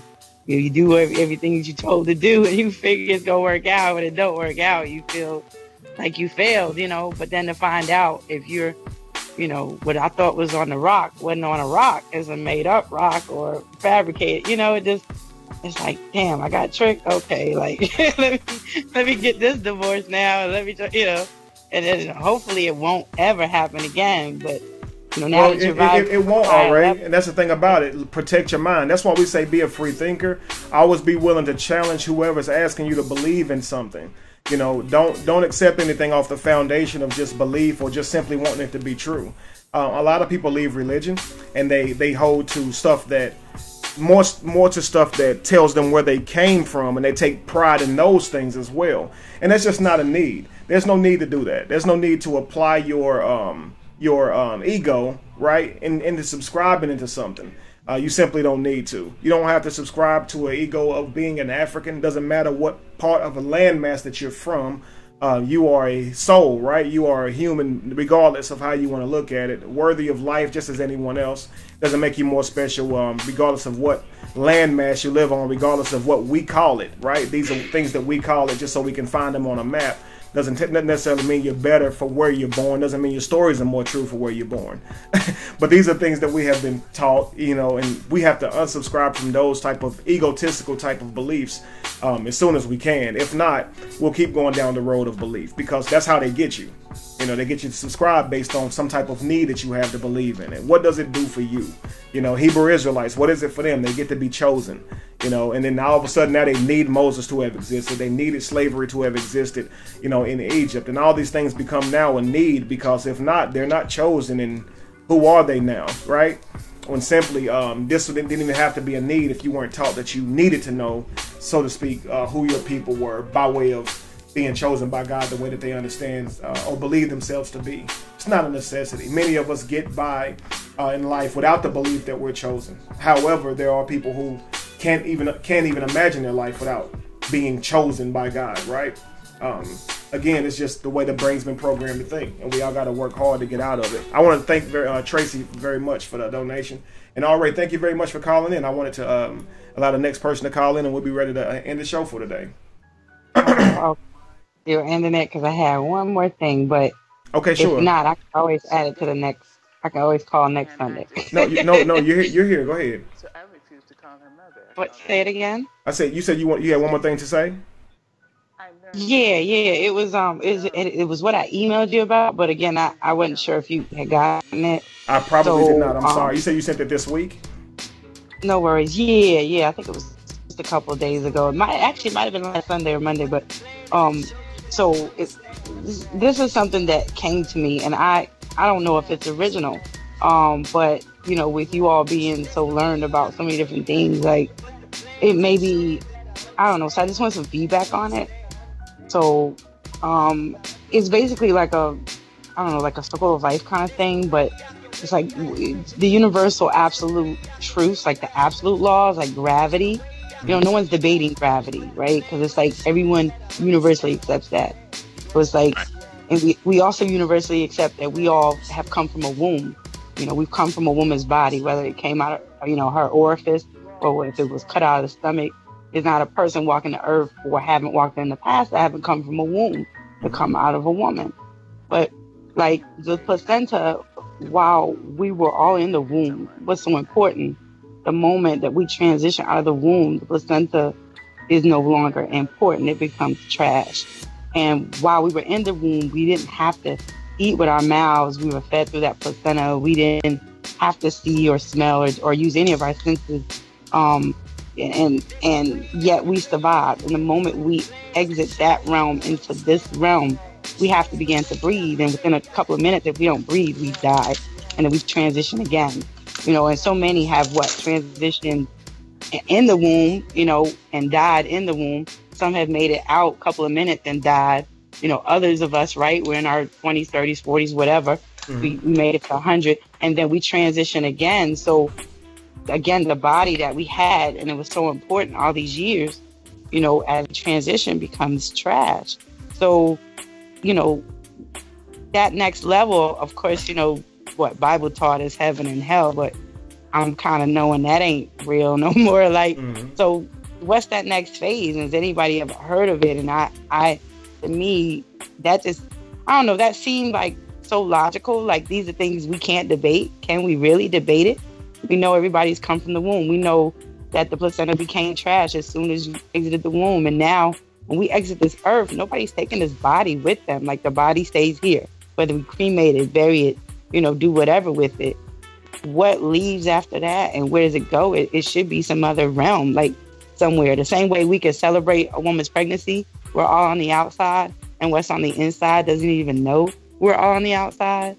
So it's like all of that right there. No, all right. That's the thing, and we were just talking about that earlier on the show. We believe that that's the beautiful side of life, the part that we can all simply say, in all honesty, we don't know, and it's not scary, but it's actually beautiful that we don't know, right? You don't have to know everything, you know. Of course, now I was saying that I take really no thought for an afterlife in terms of what would happen. But however, that doesn't change the inevitable, right? Whatever will be there or will not be there, will or will not be there. It's just that simple. But you're right, you know, it is an idea or a thought that seems to haunt man, especially on this side of the demographic, because of how we've been trained to think. But like I said with you know, honestly, I think the beautiful side of that is just that we simply just don't know the answer to that. You know, and I don't believe anyone can say without a shadow of a doubt, you know, where we would go, as they would not have experienced that themselves either. You know, and again, I think that's beautiful, not scary. Was there anything else before we move to the next caller? Oh no, that was it, and nobody else had anything to say. Okay, like I said, that it just seemed new to me. That's all. Like, Sure. On the only other part that I add to that is that what we do know is what we do know in science is that energy cannot be destroyed, and that your conscious energy, it cannot be destroyed, but we don't. But where it actually goes, it goes somewhere, but we don't know where it goes. And depending upon the cohesiveness of it and the thoughts of it, it'll go wherever it thinks it's supposed to go. That would be the most logical thing, because energy goes exactly where it's attracted to. If you think about all other energy on the planet, all atoms, molecules, they are attracted to certain things and they are repulsed by certain things. Mm-hmm. So your conscious energy is going to be attracted to something, is going to be repulsed to something, and whatever that is, and your energy is attracted or repulsed by your thoughts. What you truly believe is what attracts you. You know, and if you truly believe you're gonna go to hell, then hell, you might be attracted to a reality that you create for yourself of hell. Whereas if you truly actually believe that you're going to reincarnate, you may attract yourself right back to a new body here. So, you know, a new egg and sperm that connects. But I personally, based on science and thermodynamics, your consciousness is going to go to whatever is most attractive to you. Right. That's just, and I love that idea, because then it tells me I need to be more diligent about understanding and controlling my thoughts and my emotions so that I can manifest my life here, right now, into what I want it to be. And by doing so, my goal is to manifest whatever it is afterwards, if it stays cohesive. If it don't, it won't matter.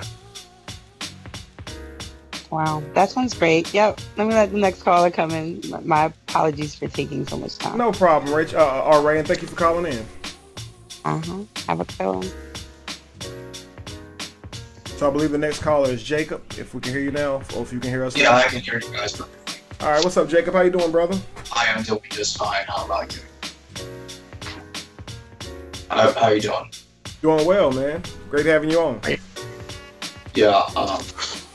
When it comes to, I just want to talk about when it comes to someone waking up from the Bible and they find out that the history that they believed about the Bible is so radically different from the history that actually happened and how it was put together. And you take a look at the Gospels, they received their titles, the Matthew, Paul, Luke, and John, after the fact, like 30 years. 30 to 60 years after they were written. And that they were written by anonymous authors that were well-educated in Greek literacy, rhetorical, well-educated in the Greek language. And they knew how to write these Gospels, and they based it on Egyptian solar astrology, a little bit of Greek astrology as well. Mm-hmm. Especially taking in the entire Old Testament, and they later put it together. They put the Old Testament and the New Testament together in the Codex Sinaiticus and all that stuff. And you find out that there was just no Jesus. There's no Jesus anywhere in it. There just isn't. And it was all written like 60 to 90 years after he would have lived and died anyway. And so that means that there was nobody there to attest to his existence. Absolutely. And it can be really hard for that person to come to these understandings. You look at the things that all the scholars are saying about the contradictions of the Bible. Like, one part of it says that Jesus died when the Passover meal was being eaten. Another part of it says that he did not die that he died before the Passover meal was eaten. So he can't die both times. He died. So when did he die? It's things like that. And the so-called testimonies do not have a consistency in what they're narrating.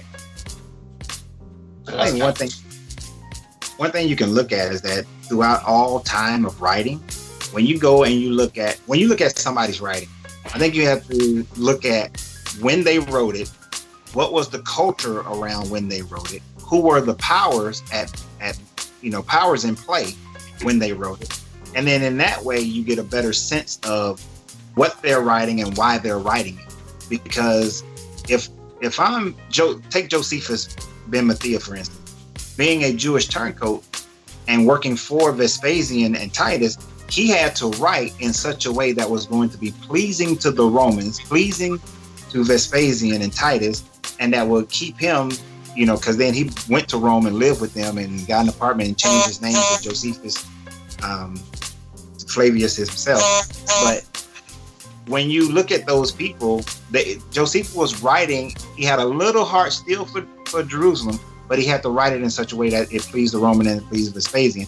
All these so-called church fathers and scholars and all these people, they write based on their community. Philo of Alexander wrote based on keeping his family in position and keeping the Romans happy at the same time, as well as trying to keep the Coptics from losing, you know, from warring against the establishment as well.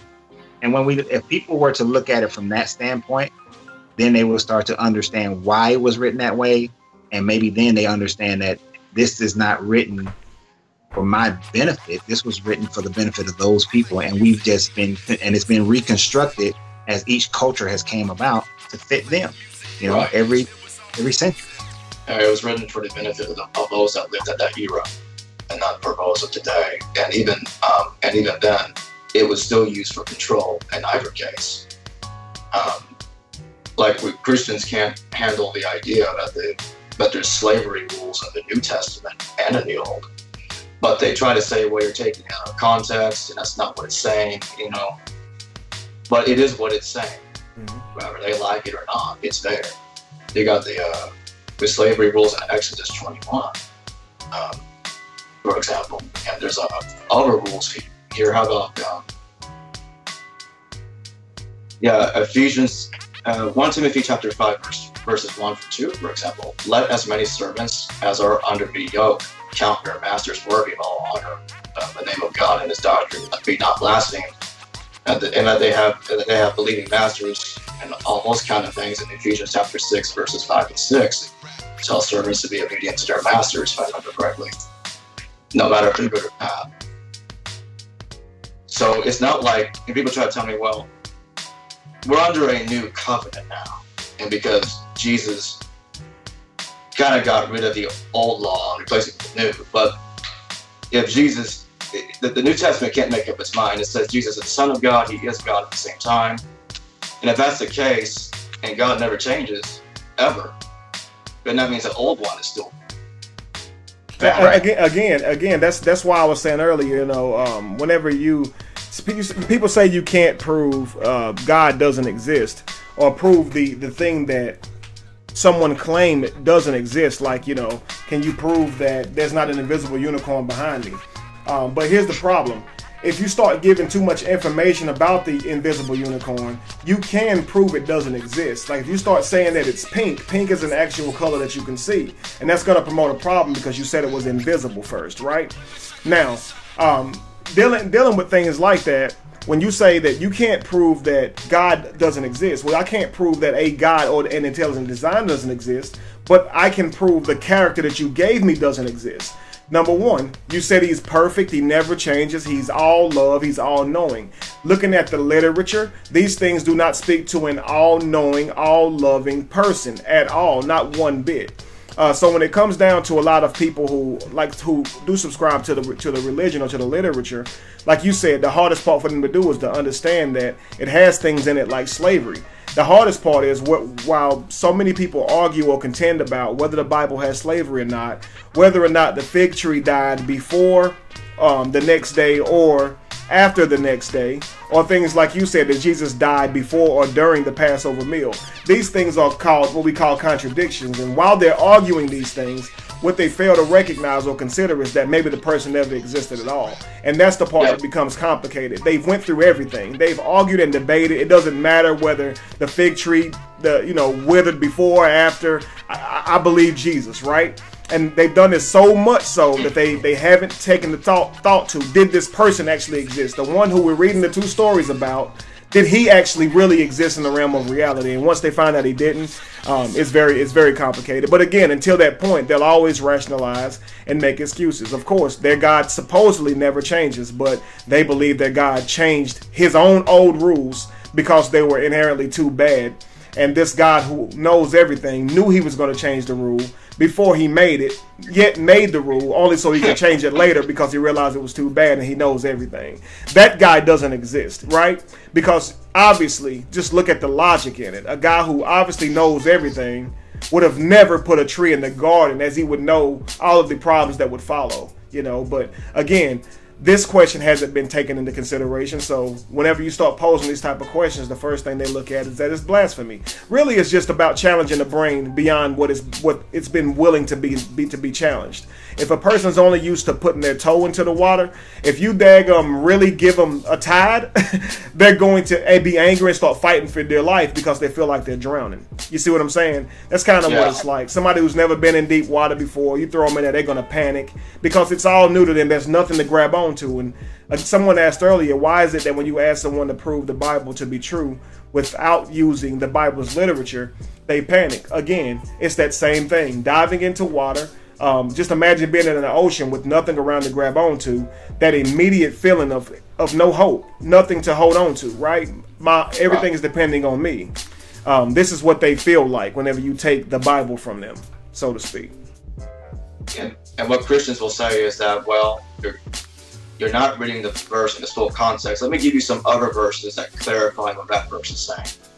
But when they even when they read those other verses, it still does not solve the issue at hand. It's still a contradiction in itself. It still said what it said. You can't change it, and reading other verses is not going to push that other verse aside. And some people just tell other people, "Oh, just ignore that verse." But that's just like telling somebody, ignore what's in front of you, or ignore that car that's in front of you down the street, and just keep going, and you hit the car. And that's stupid. You can't change what is there. It is what it is. And that's really what I want to say. I agree. And the thing is, what I try to tell people is, study the ancient Semitic religion, study the pre-Judaic religion. You're going to find that, well, practically throughout most of the Bible, we see a war god, a judgmental god. And we go back to the pre-Judaic religion, and scholars find that the God of the Bible was once worshipped as a war god, and was once seen amongst a pantheon of several gods. And that's what I try to say. I try to say that polytheism was first before that monotheism came to be. They just gave all of those attributes to that war god. He was given the stories of several different gods by these people. All by men. No divine interference whatsoever. Absolutely. Yeah.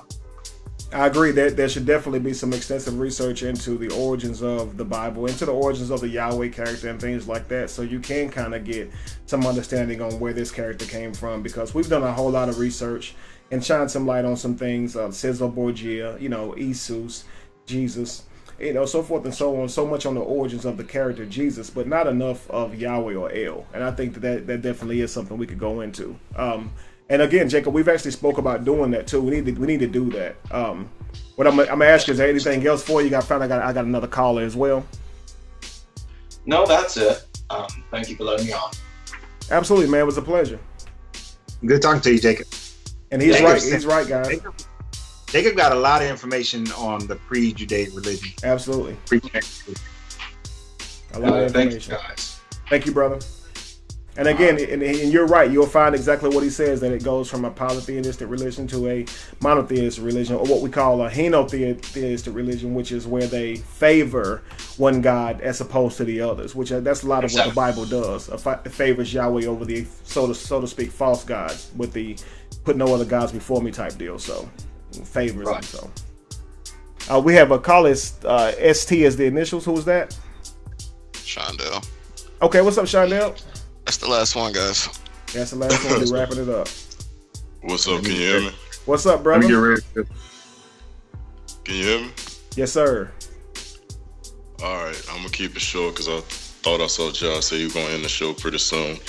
Had a whole bunch of notes. I'm gonna go ahead and save that for next week. But I just want to address the young lady that was on before either this last call or the call before then. Okay, already.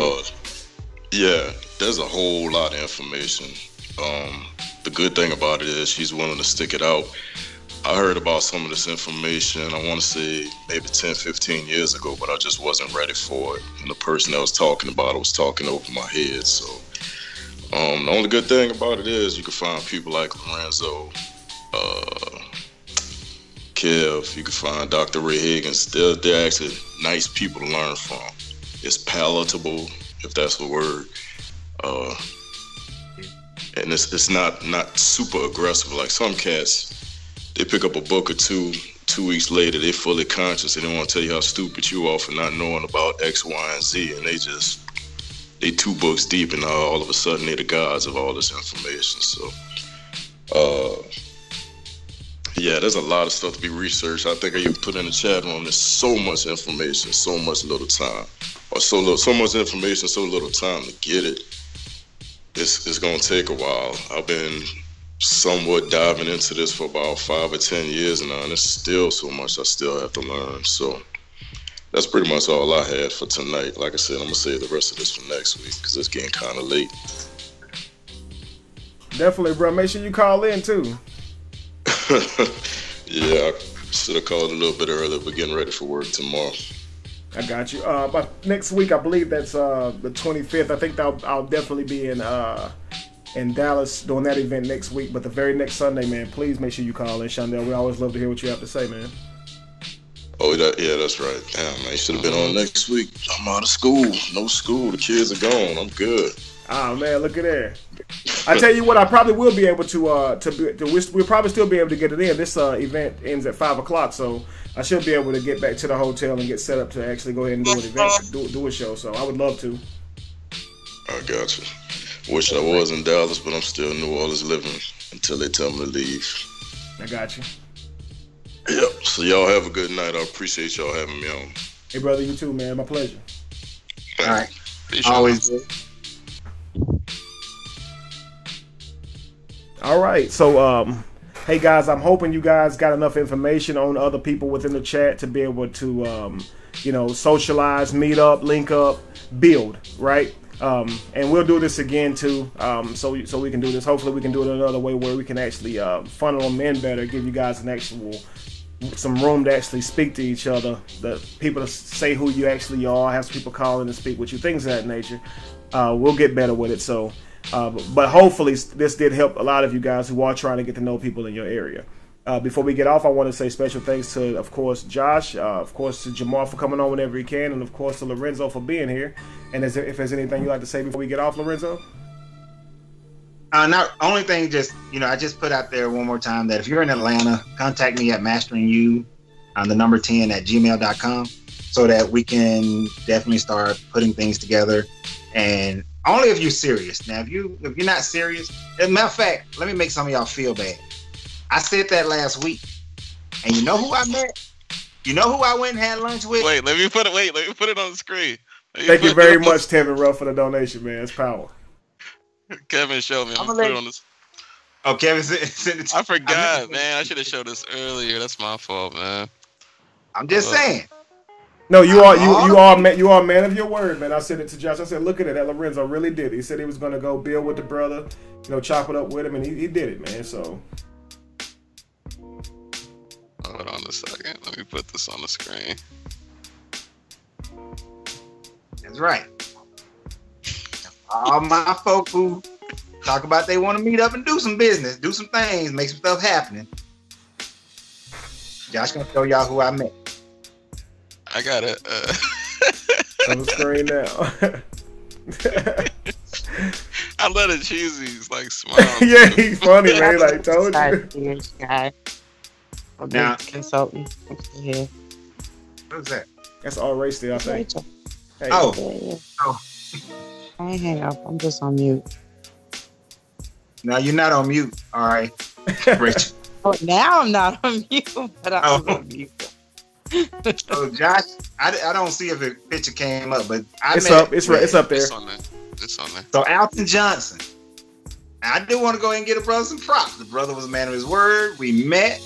We talked for about a good hour and change. We talked about more than just, we talked about community, about building up the Black community. We talked about business. I gave him some ideas for how he can increase his business. And then we did go a little bit back and forth about debate or about religion and everything, But how is it that I met with Alton and there's some conscious people in Atlanta that I ain't met with? So I'm saying my email is masteringyou10@gmail.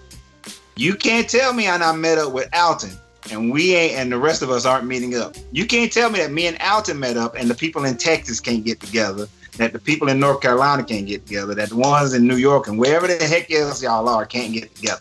Come on, don't let Alton outdo y'all, right? That's my challenge. This the Alton challenge. This the Alton challenge. Wow. And I told him to listen this week because I was gonna say something, but I don't think he listening this week. He would have commented a million times if he was here. But we had a real peaceful conversation, though. I mean, it was real good. We had actually, other than the religion, we actually have quite a few other things in common. So, I'm not, the handshake and the smile is not fake. It's definitely genuine. It's I actually think it's You beautiful, can't man. fake I think that it's one. beautiful, man. You get to, see past, the beliefs, because this is how we know each other. Of course, is through dialogue about religion, and you get to see who people are outside of that. These are real people. You know what I mean? So, which is why we go at this so hard, guys. So, I don't mind giving my information out there, Kevin. mm-hmm. Only because I am a business consultant, but I don't mind sharing with this particular community at no cost, as long as they mention they heard, through you all, YouTube or somebody, mention it, and they reach out and they say, hey, yeah, I heard it on the chat or I saw it. Mm-hmm. I'll take that and I don't mind giving it away for free because it's an abundance for me. It's easy for me. So I help create profit centers. And help businesses figure out their weaknesses and help them generate more money. So, of course, you generate more money, then you can do more things in your business. So, my information is just Rachel. It's my name, my middle initials, my last name @gmail.com. That's RACHEL. MJ is like Michael Jordan, and Ray @gmail.com. Anybody hit me up, just mention you heard it live, Kevin Live Sunday or something like that, and I don't mind, like I said, giving it away, especially to our people and people trying to do things and people sometimes they're missing one or two little things. They need to twerk this here, twerk that there, and their money situation can change immediately. So yeah, I don't have no problem doing that for anybody who hits me up. And thank you very much, Rachel. Very much appreciated. Yeah, it's a couple $100 value there, and a lot of times I help them, generate a couple thousand. I'm just saying, I'll help you generate a couple thousand. Pennies are good too, quarters are good. It just depends on your profit margins and whatever. But I'm gonna really break it down to real simple, like either daily, monthly, weekly type goals, and we're gonna talk, and it's got to be 100% genuine, real conversation. Because I'm gonna give you real feedback and real action items to do, and all you gotta do is do them, and it's almost guaranteed. I don't want to say it's almost guaranteed. I haven't had too many people fail. The ones that fail are the ones that don't execute. Pretty much it. So, yeah, so I'm serious about that. Awesome. Well, again, thank you in advance for any information that you may give to help out any person on our forum, for that matter. So, thank you. Before we wrap it up, guys, I want to say, is there anything else you want to say, Josh? Anything you want to say? There was. I'm trying to recollect my thoughts. Okay. Coach, you look frustrated. I'll throw you off, Josh. No, it wasn't you. We might have to keep you in the camp though. We always trying to increase funds. Absolutely. Oh, okay, yeah. Oh, yeah, I can help y'all do that. Then y'all can talk about it. And yeah, that's cool. I don't mind. Just let me know where I mean, we got to have a real conversation. I tell you, when I've consulted with businesses, you know, some try to fabricate and make up stuff like they talking to the bank or something. Like, I'm not your banker. I'm not loaning you money. I'm not giving you money. It's not happening. I'm going to give you the tools. I'm going to look at your tools, tell you what tools is missing. I'm going to, you know, how you making money now? Okay. Are you ready to increase, you know, double, triple, you know, what is it? What are your goals? And I'm going to ask like real questions. I need real answers. You don't have answers, then we'll follow up in a couple of days or a week or two. Okay. Get the answers and like basically piece it together. Like I said, for me, it's always been easy. It's something that's been easy for me. And, you know, when something's easy for you, it don't dawn on you how much of a challenge it is for other people, like, or realize that it's sometimes what holds people back. It's like a hairstylist whose hair is always jacked up. You know, she do everybody else's hair but her own, you know, kind of thing. Or, you know, people who cook everywhere but at home and stuff like that. It's like, you know, you just not even thinking, you're just doing it. I just do it. I would do it all the time, do it for years and not know that other people struggle with little things like that. So it's like, I wanted to say, Rachel, Andre suggested that you typed your email into the chat room. Oh, yeah, that'd be nice. I understand, because it's like that when every time, like every week with Coach, I try to get him in the chat. It's like, this guy doesn't know computers for nothing. I'm like, oh my God. I'm like, I understand. see how I threw you in here, Coach? I got it. Trying to throw me under the bus. I'm throwing you back. I wish the camera would have been on so you could have see I could have saw Coach's face light up. Like, I know he didn't just throw me under the bus. Man, you 2003, but that don't mean nothing. Jay Fry said we gotta hold each other up. You're right, absolutely. Oh, I was gonna say, as far as like, I guess something you touched on, Rachel, just leading you into things. I don't think you guys have to do as much like research. It's like, I think the research is a bonus, just enough to realize it's unproven. Like, the whole religion is unproven. Like, researching is additional, at least to me, because I never was a part of it. It's just like you're going the extra mile. Just that's just my thing. I don't want people to be stressed about debunking something unproven. That's just putting more on yourself than necessary. Let's try like this, Josh. Look, I've been hearing about Jesus, right, since you was a kid, right? And a lot of people. Now, I didn't accept Christ as a kid. I didn't accept till 19. But I've heard Jesus, God, certain terms, Christianity, for all them years that once I jumped into, right, quote unquote, being a Christian, you know, it wasn't too hard from there. But then when you're hearing some of these names, like I said, I swear y'all saying stuff that sound like straight a foreign language to me, like almost on every Sunday night.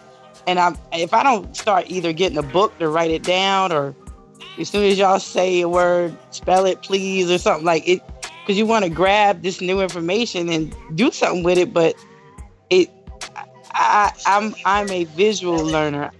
I'm not an audio learner, so it's like, you know, I'm trying. So that's why I'm here every Sunday, like church. It's like having church with y'all Sunday night. And I completely understand too. I would definitely do that more. Show things visually. I actually am the same way, so I agree. I would love to do that. So if you notice, like a lot of times when I first get started, during my original presentation, I have visuals up there, and then when we get into open discussion, of course, it's all freestyle, so we don't have anything like that. But typically, yeah, I like to show visuals. And we have been talking about doing like some kind of class where we can kind of go through these things a little bit more slow and more visual and that kind of thing. For sure. I guess that was one thing. Obviously, the podcast for people on the go. But if you've gotten to this point, you probably already know that from the beginning, or you're not even here at this point. But I think that's pretty much it, Gov. If you want to sign out. Okay. And what Josh is talking about, guys, is we are now on a few different networks or platforms now with Stitcher, Google Play, and also iTunes. With the podcast, this is our first actual episode that'll be on those platforms, so I'm actually excited about that. And if you weren't here in the beginning, I actually thanked all the people who had supported and been here to make this show possible up until this point. And thanks again. Absolutely. That being said, again, we spoke to the show being on the 25th, or the event being on the 25th, which is in Texas, at 3 o'clock at the Pan African Center And other than that, I don't have anything else. Look forward to seeing you guys again. Hopefully next Sunday after that event is over, we'll be here talking again. All right, guys. See you next week. Peace. Peace, family.